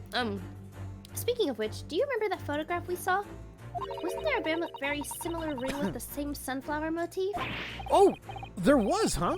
Good eye, Sasato. A huge ring with sunflower pattern, huh? There's no way this is a coincidence. But my thing is, why is this... Okay. Present. I think it has something to do with that dress.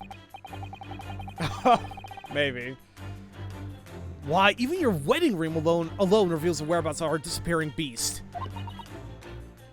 Oh! Precisely. That beautacious ring is shining upon your finger. That's it. It's a perfect match to the one on Mrs. Garrideb's finger in this photograph. In other words, Miss Maid, you are no mere maid. Indeed. You are none other than Mr. Garrideb's wife.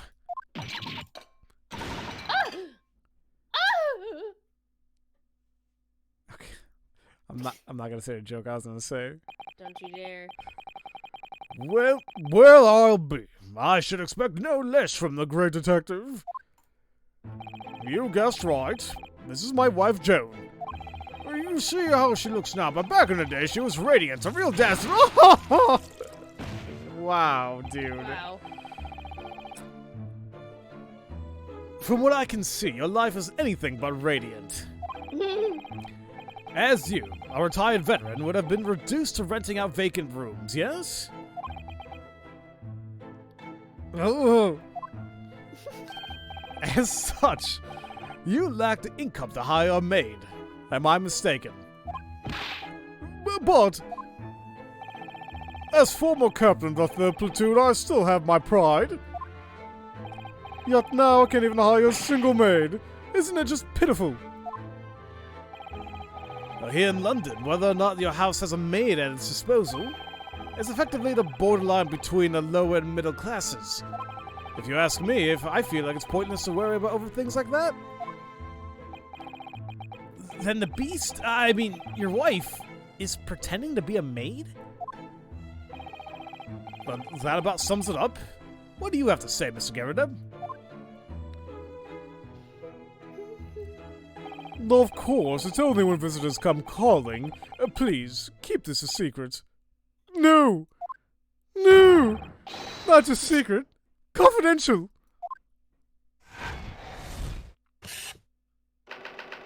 Mrs. Garrideb. We still gotta figure out what happened to Rampage, though. Right?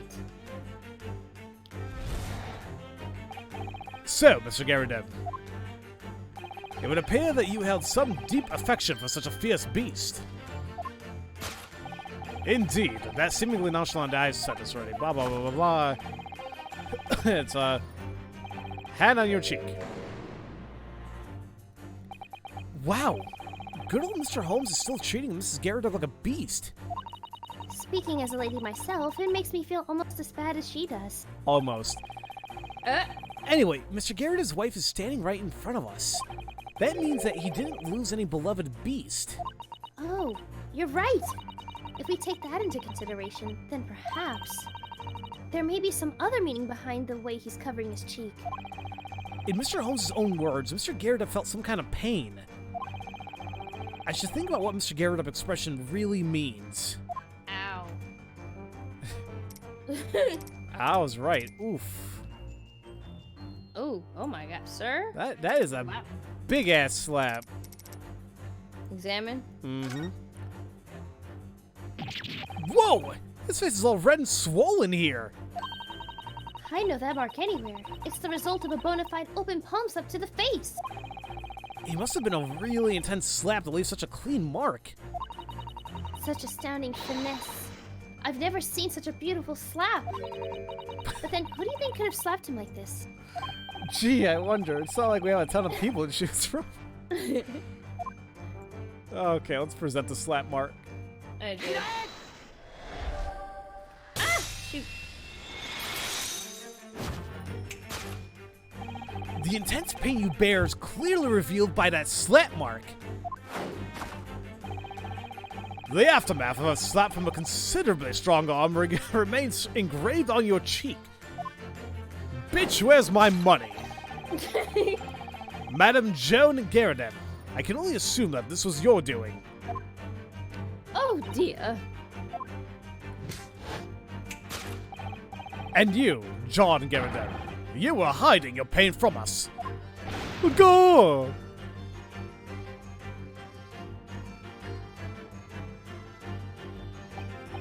How did you come to know so much? I'm a master of deduction. Not a thing on this earth can evade my sight. Well, that's why you never looked directly at us. You were trying to keep your cheek hidden. Now, let's move on. We have more to discuss. For example, why in the world did her palm come to strike your face? To ask more directly, why would Madame Garrideb slap her own husband? Yet again, the truth is brought to light by your line of sight. And he's talking about the bills. That ain't the bills. It ain't the bills. I remember. Those bills were for a lion's share of food. But now we know that there was never a lion. Then, I wonder, who wolfed down all the lion feed? If I had to guess, it must have been Mr. Garrideb's wife. Hey, don't call it feed as if she's some kind of animal. Well, call it what you want. In the end, we know that Mr. Garrideb had to take a slap to the face from his wife. And worse, she hit him so hard that we can clearly see the print. I wonder why she ended up slapping this gentleman.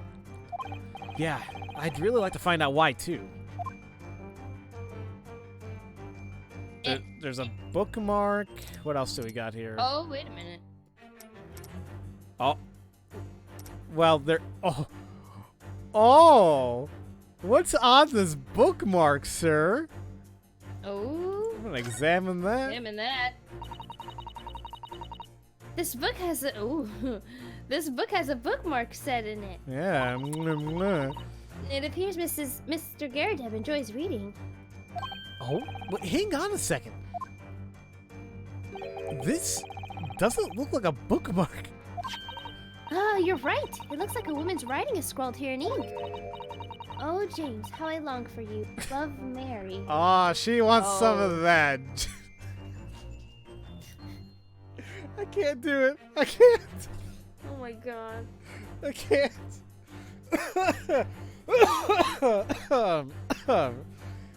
Okay. And look next to the signature. That looks to be a...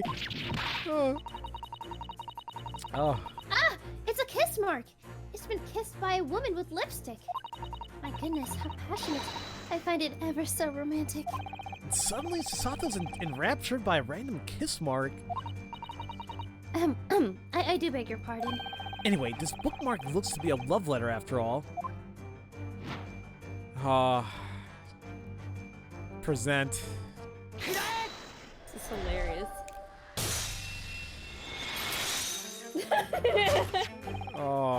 Of course! I'm sorry. I looked at chat for a second. No, I saw it. Of course, the cause of all your suffering is this love letter. Oh, James, how I long for you. This seems to be quite the passionate letter. Look how mad she is. Perhaps the sender, Miss Mary, is the one who slapped you?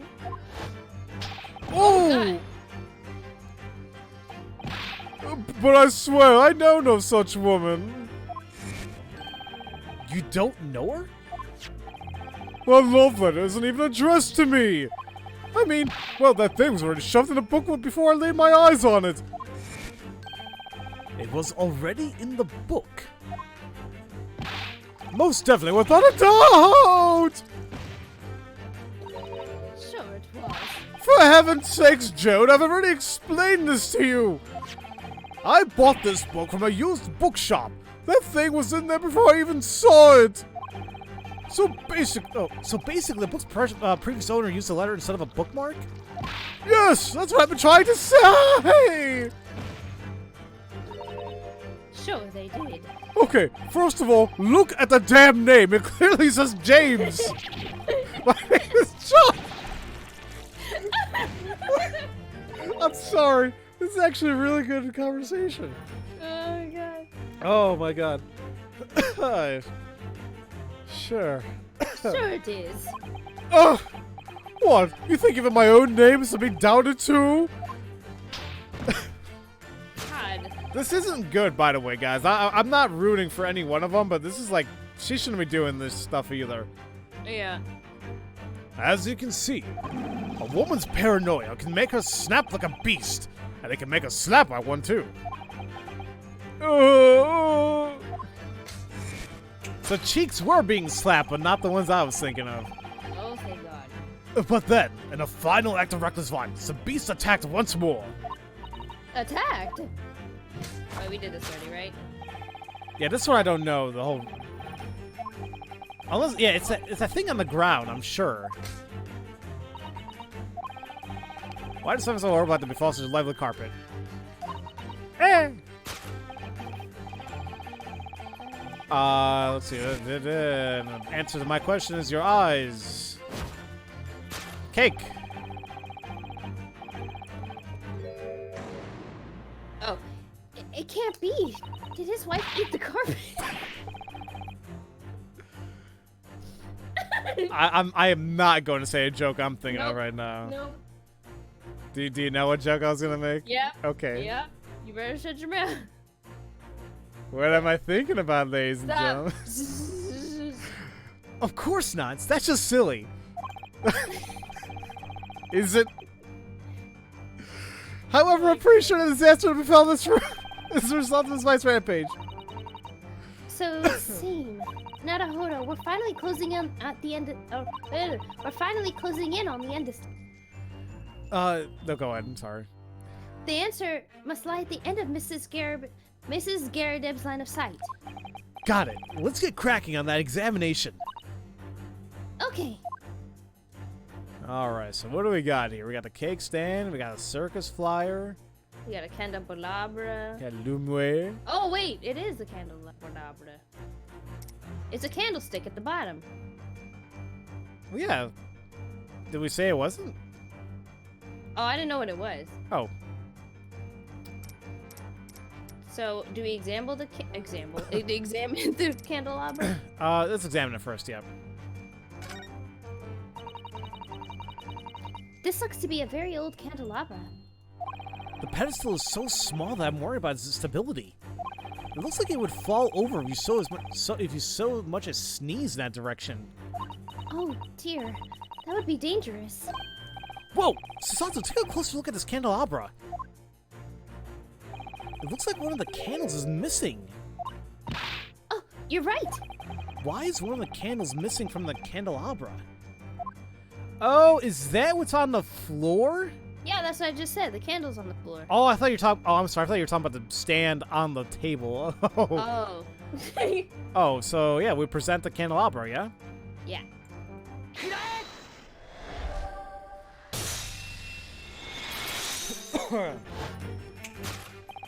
What was it that left the carpet in a sorry state?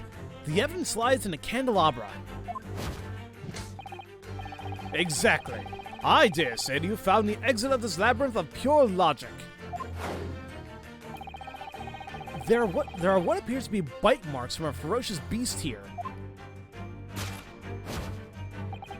Indeed. Those would, in fact, be bird marks on the edge of the carpet. Bird marks? Yes, I see that there was quite the lover's quarrel in this little room. No. When Mrs. Garrideb slapped her husband in the face with that stout arm of hers, the impact caused one of the candles to fall off the table. Then the fire from the candle spread to the carpet and burst into flames. Oh! Truly, of all the beasts in this world, fire is the most dangerous. And that very beast went on a rampage inside this room. And thus, we are left with with one conclusion.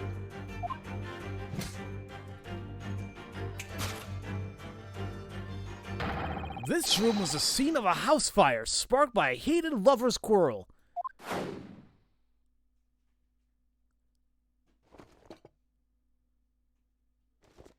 Oh. You really are as good as they say. Oh, no, don't fall, don't fall. Okay, well.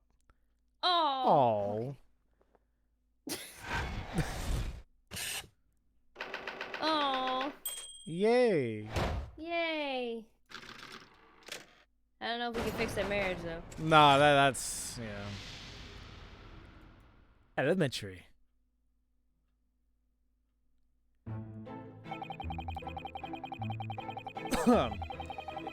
I always enjoy passing along winter nights by reading books next to the fire. I purchased an old novel from a used bookshop nearby, but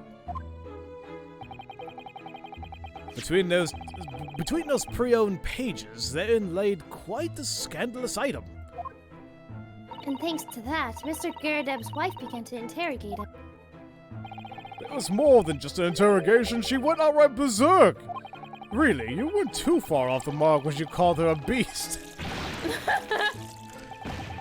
She's still doing that. Then, wait, is it true that those marks on the carpet were caused by a candle? Indeed.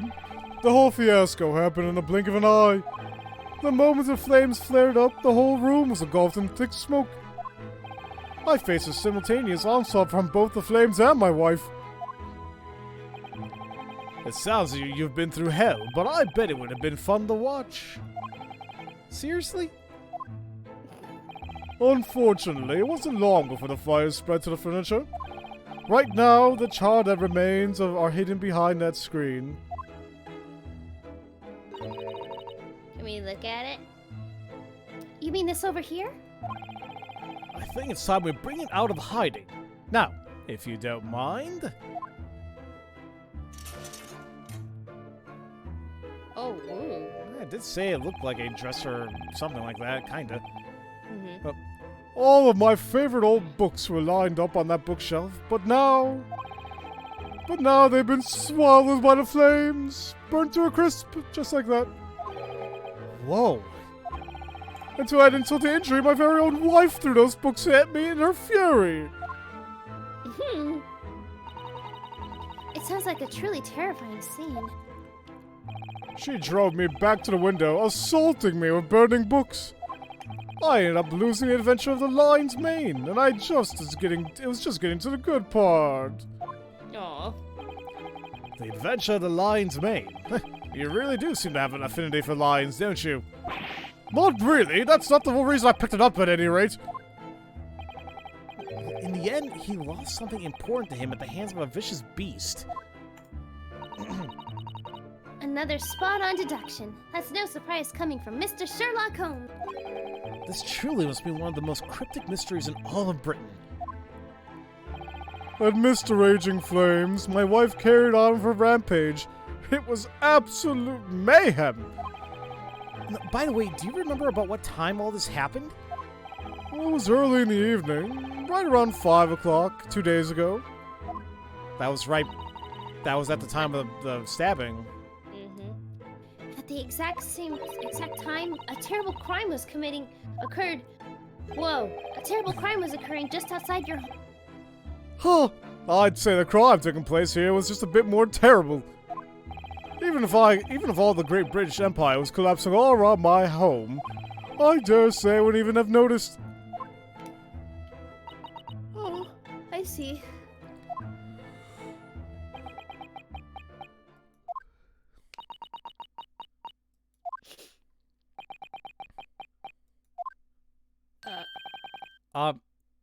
Mr. Holmes? Oh, yes. What is it, Master Naruhodo? Well, now that we know everything about the Garrideb couple, how exactly is this supposed to help us with Soseki's case? I was just thinking that. I'm not gonna lie, I kind of forgot about it a little bit. You're asking me? How should I know? What? Don't you remember what I said before? I said that this friendly retired soldier was hiding something. Oh, yeah, he didn't say if it was relevant or not. But I said that I couldn't guarantee that he would be related to this case. Yep. I should have known! There, no need to look so glum, Master Naruhodo. You see, there are two types of things in the world. Things that are and things are not related to the case at hand. Nothing else exists. Excuse me. I have no idea what you're talking about. Anyway. You're running out of time. It's about time you make up your mind. Huh? Visiting hours at the jail are about to end. I didn't even realize it was this late. If you intend to take up Soseki's defense, you need to obtain a written appeal from him and complete the proper procedures. Excuse me again. I'm almost out of time. On that note, we must ask that you take your leave. It is now our dinner time. Yes, ma'am. Please excuse us. Thank you so very much for allowing us to speak with. Soseki is waiting for us at the jail. I have to give him my answer. Okay, let's get on over to the jail. The jail.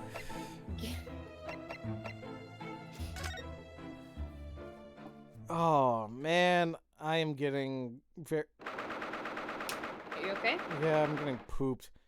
Wait a minute. I thought I clicked jail. Are you at Briar Road? Yeah. Okay. I thought it was just me. We've no time to waste. Let's make for the jail. Yeah, we really ought to. Let's see if we can hail a... Huh? What's the matter, Naruhodo? It looks like there's some sort of argument going on in front of Soseki's flat.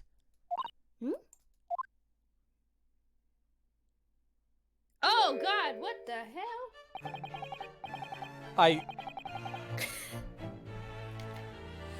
I don't know. I don't know about this one.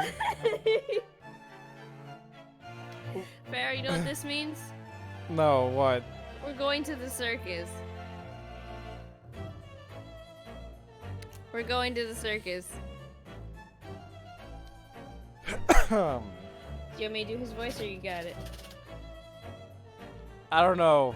Like I'm trying to think like what voice to even give. Like I felt the voice I gave for John would be perfect for this douche right here.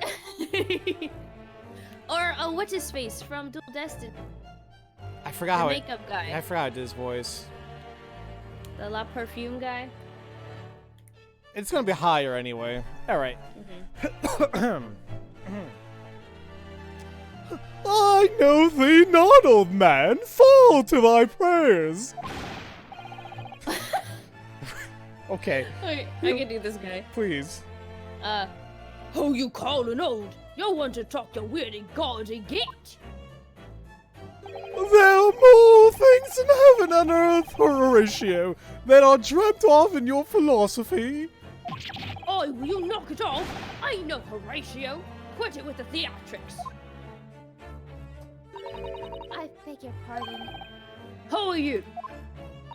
We just happened to notice some sort of dispute going on over here. This man here is Ryunosuke Naruhodo, attorney at law. Huh? Did you say attorney?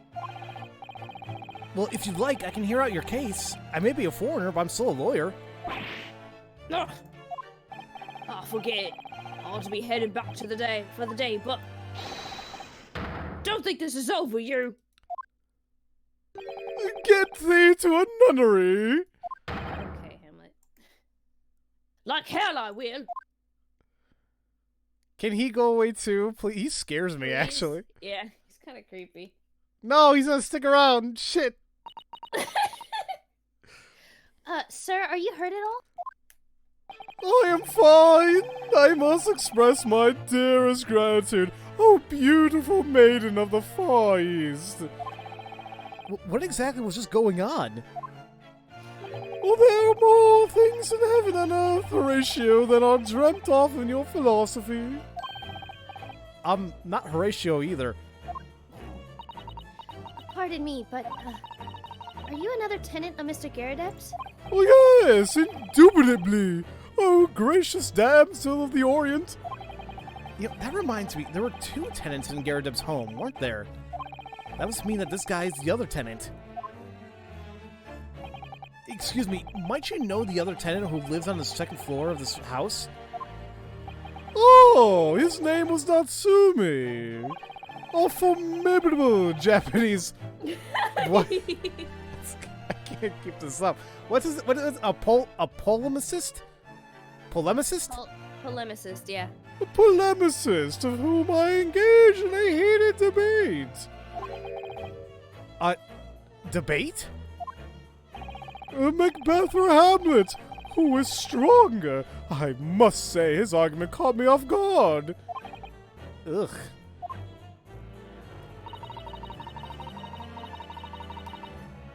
I don't entirely understand their relationship, but they do seem to be acquainted. In any case, I've no more energy to detain you here any longer. I bid you farewell.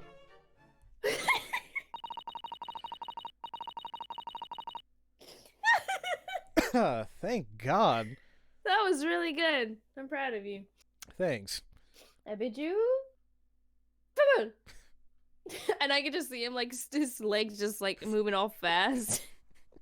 I'm imagining a very long strides, like him, like legit, like moving his leg, like above his head, and then just, like, really cartoonishly walking away.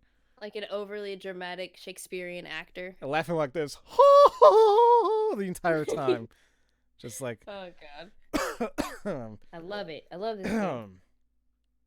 I understand even less than I did before, but he seems to have run back to his room. I don't get the impression that they knew anything about Soseki's case. Between Soseki and this guy, this flat has some serious issues. Guarantee you those two are gonna be part of the witnesses. I know. It's gonna make me sad. Exit stage left, Eve. What character is that from the Hanna-Barbera cartoons? Oh, what is it?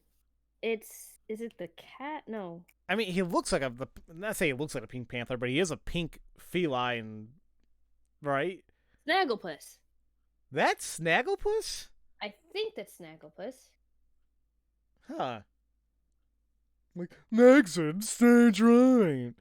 Or whatever, Yeah. left, whatever. I don't even know. I think that's his name. I'll have to look it up afterwards. Okay. As I was saying before, I'll go hail the coach.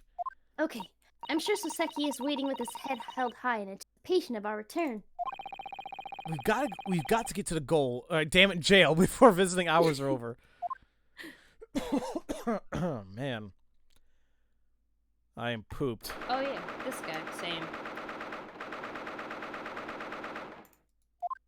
Stop looking around, bro. It's just us. I forgot how I did his voice. Crap. Oh, Wyatt! Oh, substitute law student Naruhodo!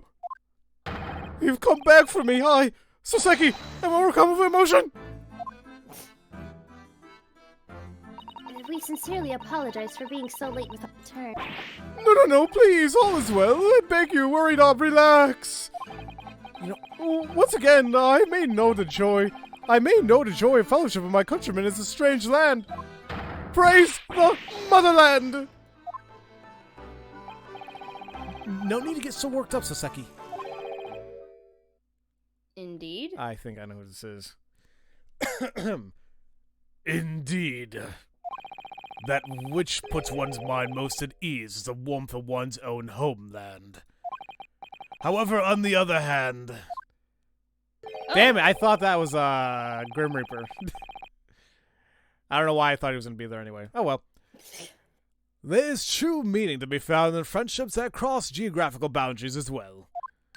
At least, that's what I believe. It's you! Damnable, cursed by the Sherlock Holmes! Mr. Holmes, what are you doing here?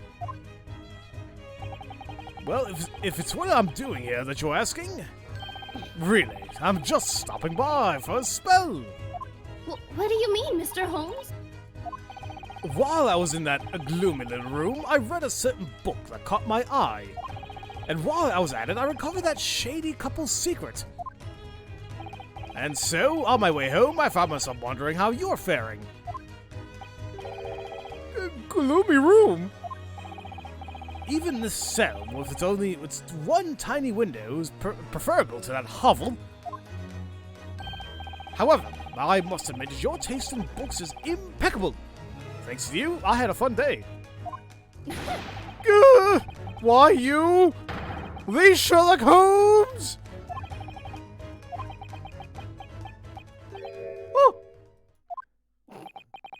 Oh, what's the use? I'm just a bloody fool. My very act of so brazenly coming to the Great British Empire was a mistake to begin with. I've been possessed by the ghost of that cursed flat. Tomorrow's trial, too, will be cursed. Oh, woe is my cursed existence. What's on your mind, Naruhodo? You know, I was just thinking, Soseki. I think you said the same thing before. You said your flat was cursed, right? Perhaps Mr. Mustache's words ring truer than we once thought. Huh? It may indeed be appropriate to say that they're all cursed. Excuse me. That would it stopped me from saying the word. I was like cursed. Like I couldn't say the word. It just forced itself out. Including tomorrow's trial and the flat. Wait, what is he on about?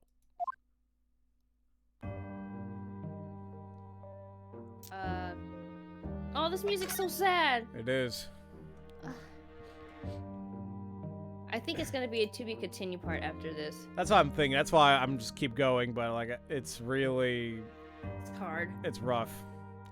I don't know how people do this every day. Huh? I don't know how people do this every day.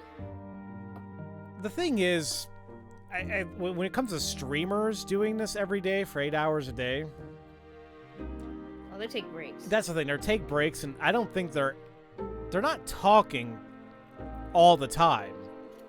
That's true. And we gotta remember, we're voice acting, so we're kind of like, I hate saying straining ourselves, but we're adding more effort, I guess. I hate saying that too, but like we're doing more that would make our voices tired.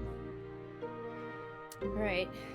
But we're almost done, but I'm assuming so anyway. So let's talk about the Curse of Trial. Okay. Oh man, what the hell's that smell? Whew. Did you fart? No, it smells like fart though.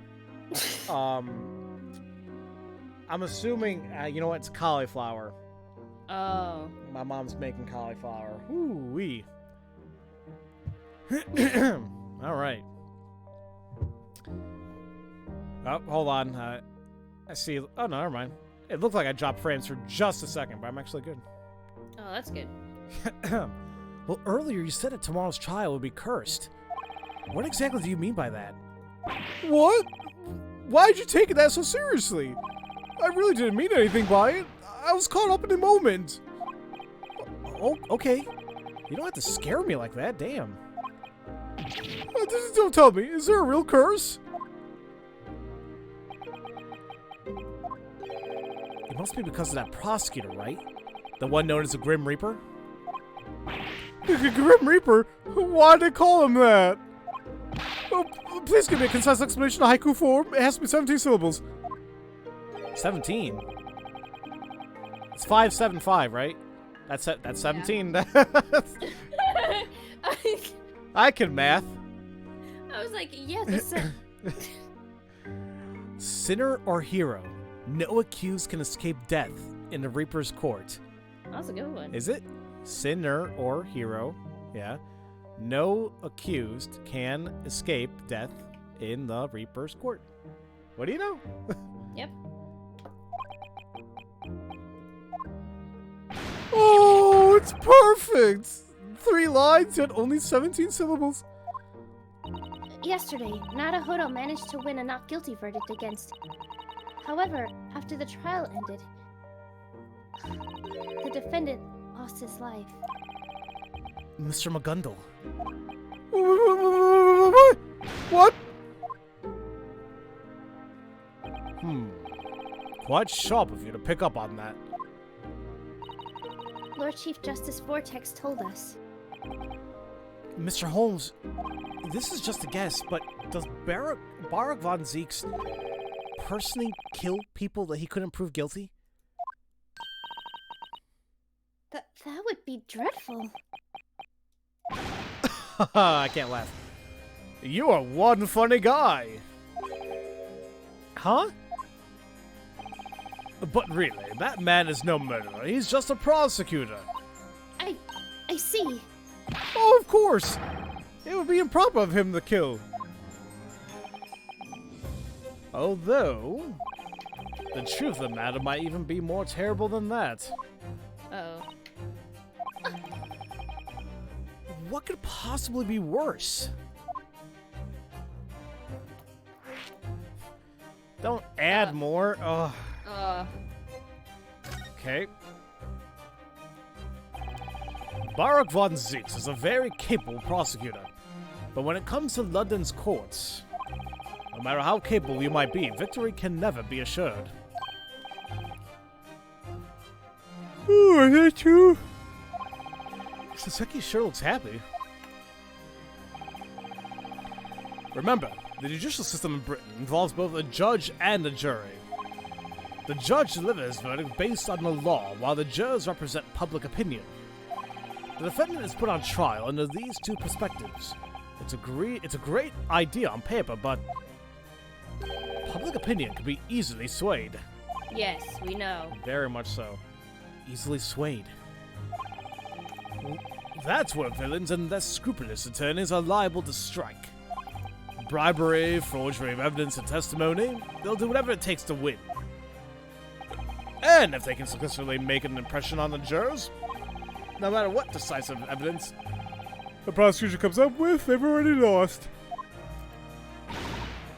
But what of the truth? Will they jump an incorrect verdict? Unfortunately, that's the reality of the situation. I can't believe it. However, those that are prosecuted by Van Zieks cannot escape their fate. What? Even if they're declared not guilty, their joy won't last long. They end up mysteriously disappearing within a few months, every single time. Disappear? How? Okay, that sprite, I don't know, for some reason just gives me the effing creeps. It's his eyes. Yeah, well, him shaking too. It's just like, ugh. It is a little blah, I'll admit. Ugh. Oh, and I know I break my rule here, but excuse me, but Jay Forgetful, thank you so much for the sub. I really do appreciate it. Well, it's difficult. It's different every time. One man was trampled by a carriage, another one drowned in the tape. Now, somebody told me I use Times, right? That's how you pronounce it. Oh, I have no idea. It's not Thames. It's pronounced differently. I thought it was Times. Thames. Thames. Okay. Thames. Which one is it? Thames. Okay. Then another man caught a mysterious fever, yet another was murdered by highwaymen. Oh my goodness! This is the reality of London, Master Naruhodo.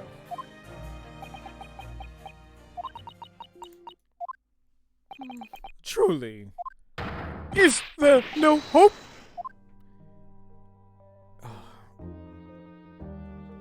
Hold on. I need water. Because I'm like, I still have some questions from the previous other case. Like, the first case, Homegirl, or Goose Girl, like, she said she had to talk to the judge. We never found out anything about that. That John Watson is not apparently related at all to Iris Watson. Like, it's just some other Dr. John Random Watson. guy. Yeah. McGundle is dead. We don't know if he was killed on purpose or just for the sake of the plot. Well, yeah, we don't know why Motor was killed. We don't know who killed him. We don't know who killed McGundle. If he was even dead.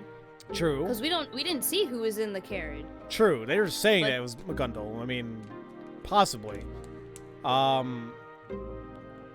It's weird. I mean, we're already on case 4, and there's so many unresolved things, you know? Yeah. But I like that, because it's like, it has to be resolved. I hope. So. Anyway. Cursed Flat. Yeah. By Cursed Flat, you must be referring to Mr. Garrideb's home, right? Can you explain what's so cursed about it? It's been about a year since I came to live here. It only took me a single week to start losing my mind. That didn't take very long now, huh? Everywhere I look, foreigners, no matter how I hide, they all look down on me and laugh. As the loneliness and paranoia overtook me, I grew too scared to ever leave my home. It felt as if someone was always watching me. Every waking hour, watching and laughing. Even when I cooped myself up in my room, that fear still would not leave me. It must have been very lonely to be so far away from Japan. Again and again, I'd move from place to place. If it was last week that I moved to my current flat. I'd read that sentence all weird.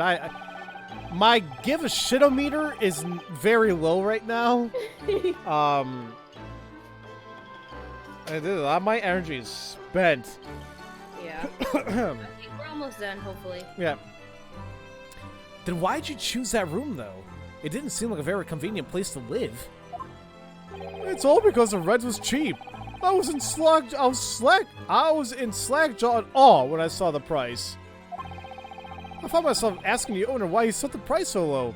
My God, it smells like shit. I'm sorry, the cauliflowers is really getting to me. I'm sorry. Oh man. Oh, it's funny because I was reading the lines and I was like, that's not what the lines say. Oh god. I mean, it tastes good when you eat it, but damn, when you're cooking it, it smells like someone just farted in your damn nostril. Ooh.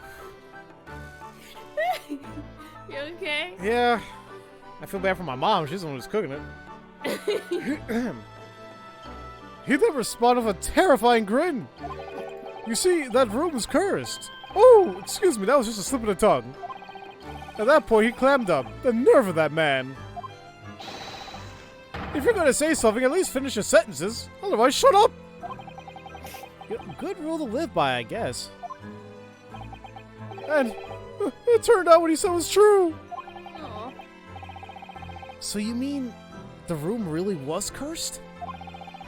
Ever since I moved into that windowless room, every day I had nightmares of being strangled, waking up just as I'm on the verge of death. And now they label me a criminal and arrest me. When I'm granted a trial, a fighting chance of freedom, no attorney will stand by me. Oh, I'm forsaken! Oh, if only I had a single ally in the world. If only one person would truly believe me. Believe? No, damn it. Just say, I'll take your case! Why? Excuse me, Mr. Holmes? Oh, me? What is it, Master Naruhodo? Why am I here? Do you remember the incident of the SS Eclair? Eclair? Eclair. Oh, yes, the one with the snake, right? We never found that cat, did we? Nope. Okay. Back then, you listened to me and believed what I said. You even helped with the investigation.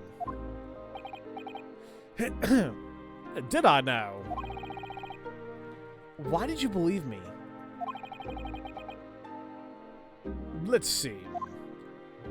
You mean to ask why I trusted a suspicious Asian who was hiding at the scene of the crime?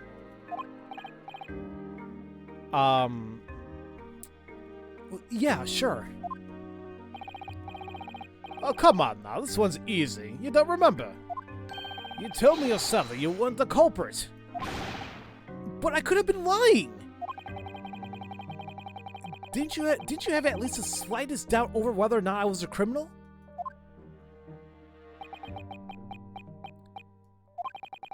It appears that you have sorely mistaken over something here.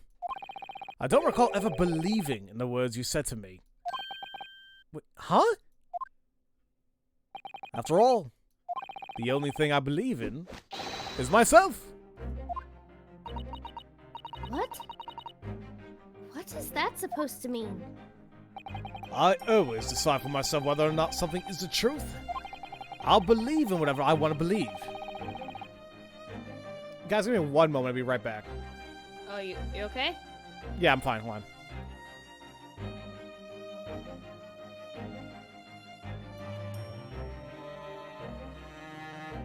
And thank you, Shadow 90, for those 100 biddies and the 100 biddies before.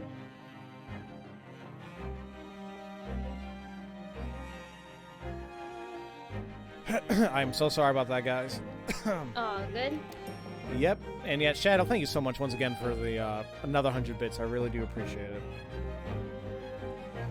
And guys, I'm not trying to say I want to keep. I'm not saying I don't want to keep this going. I'm physically unable to keep going longer because it's really starting to affect me. So Yeah, he's been busy all day, and then we stream for a couple hours. It takes a lot out of you. So you're the one who's recording this professionally too. I can't imagine how you're feeling too. Oh, I'm okay. Like, I just feel tired. I'll believe in what I want to believe. It doesn't matter who's involved. But I could have betrayed you. I can't laugh. Well, that would simply mean that my judgment was off. That's all there is to it. It has nothing to do with someone potentially betraying me. I couldn't care less about that. Oh. When it comes to trusting someone or not trusting someone, all that matters is whether or not I can trust my own self. That's all there is to it. That's right! It speaks the truth, substitute law student Naruhodo. Can I believe in myself? Yes! Aw. An attorney's worth is measured by how much he can believe in his client, along with how much he can believe in himself. I miss you. It's just... the whole case bothers me, like the outcome and everything. does. It's like, oh, what? It's like it was an accident and freaking... Soseki.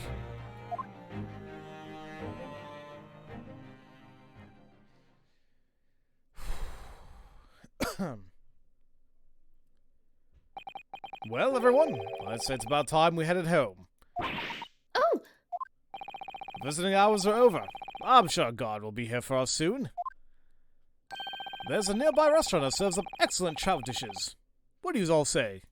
Ew. Mm. I suppose it has gotten late.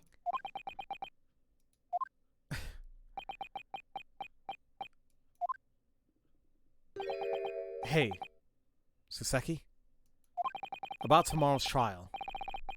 By any chance, would you be willing to let me defend you?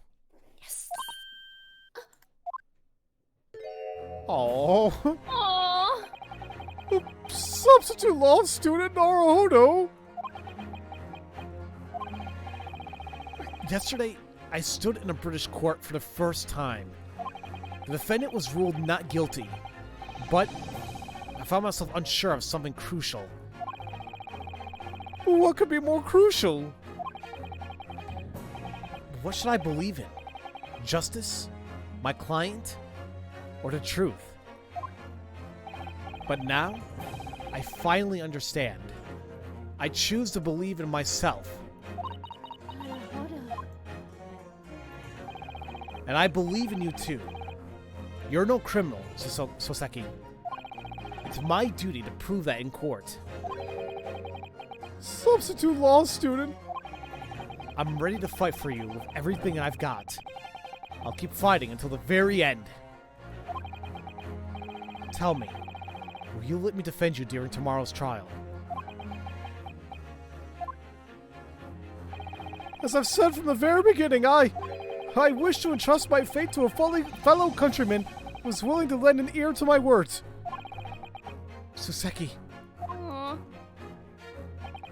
Master Naruhodo, your heart was already set on this from the very outset. It simply took a day like today to make you face your feelings head on. Apply directly to the forehead. Yeah, I think you might be right. Though I feel like it was quite a detour before I reached this point. Yeah. Sasato, Yes, sir. tomorrow, will you stand by my side again? Will you assist me again? Of course! I absolutely will.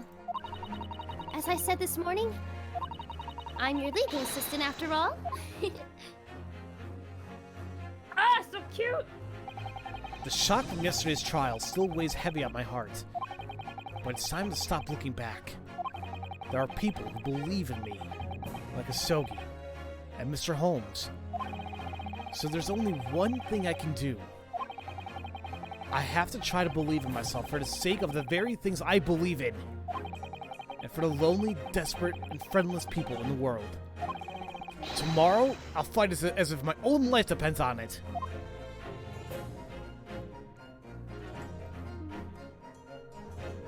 Yes. And that, ladies and gentlemen, has been the ending of the investigation portion of episode 4. Now, here's what I'm thinking is going to happen. Something tells me it's not going to be a simple investigation and then court. Something tells me this is going to be one of those cases where it's going to take multiple days of investigation and multiple days of trial. Right. Um, This is the 4th case, right? Yes, this is episode 4. So, I mean, because there are still a lot of answers. I mean, this bookstore I'd like to know more about. Right. Who the hell this Mary is. Yeah, because I think that's going to come into play. I mean, I'm already assuming that's actually the person who got stabbed. Maybe. I just find it weird. And then, but yeah, he also mentioned John was at the bookstore. Yeah. So it's like, and what they said all this was happening during the time of the stabbing anyway. Mm-hmm. So it's like they I don't know. There's They lots might of be relevant. Yeah. It might be relevant. You're right. It could be, maybe not. But so we'll see. You know, as simple as that. It's just weird because I also feel like we really didn't get a lot of evidence just yet, but I'm sure. We didn't. Well, here's the thing too. This isn't a murder. It's an attempted murder. It's an attempted murder, yes. But if she dies, it will obviously be a murder, and it may be a guilty verdict. Right. I mean, not a guilty verdict. He may get the death penalty if he's found guilty, is what I meant to say. Very true. Yeah, and they never really said the consequences of this. If it's just been an attempted stabbing, it could still be a death penalty. I don't know. But yeah, I feel like we have just a little really to work on here. We're gonna try our best. Obviously, we always get through it eventually, even if there's lots of face palming and mumbling in the meantime. But we eventually get these all figured out. Mm-hmm. So we'll just have to start this next time we stream. Yep. Which I don't know when it could be. It might be tomorrow. May not be. I will try to remember to let you guys know. I mean, I feel bad because I did not let people know ahead of time today because I totally forgot. I will try my best. So, yeah. I sometimes make you facepalm harder than the wife. I'm sure I do. I'm sure I make a lot of you guys facepalm and do whatever, but as long as you guys are doing it in a respectful way, you know, and who aren't just mad about how we solve things, and that's fine with me. But there's been times already as we're playing this, I've seen people get frustrated with myself and Danny because we didn't figure out something possibly as soon as maybe you guys did, and that's shit I don't like, frankly. Yeah. Because, well, you know, frankly, I hate getting into this discussion, but it's pretty much in anything that I record or we record or anything like that. What the hell were you guys doing when you guys first played the game? You know? You guys were by yourselves, and people are playing it without the, if you want to say, judgment of others, you know? People might have gotten stuck somewhere, but that's that. That's on who's ever playing, you know? But since I'm showing my first attempt, obviously I'm showing all my mistakes. So, that's kind of what I get at here, you know? It's like, I want viewers to understand where LPers and streamers come from. It's also, I think it's one of the reasons why sometimes streamers and LPers get burnt out, because sometimes all their comments is just them Negative, yeah, just saying how they didn't do this fast enough or they didn't do that enough. I'm not gonna lie to you, I got some on my last Ori episode. At the very end, I couldn't figure out how to open like a secret thing, and you know, I was like, you know what, F it, I'm gonna find out in the next episode, you know. But I got comments saying like, I think because this was, you know, highlighted, that was obvious, and it's like, and here's the thing, I solved it immediately after I started my new episode. Because I thought about it, and because, like, I took a little break, and I'm like, oh, yeah, okay, that's what you gotta do. But to go out and say those types of comments, you know? Yeah, it's... I mean, I get it, and I don't think they always mean ill will. But sometimes it comes off like that, so... Yeah, it does. It sucks. It is. It is what it is, you know. But you know, I continue doing this because I still enjoy doing this. But yeah, that's that is going to be it. And thank you once again, Shadow Knight, for the 100 bits again. You have been super generous with those bits. Yeah, making it rain, biddies. All those biddies. And let's just make sure if I missed anybody. Nope, okay, we're good for today. But yeah, thank you all for you donated like what, 500 bits maybe today or 400. That's still a lot. Thank you. I really do appreciate it. And ladies and gentlemen, that is going to be it for me today.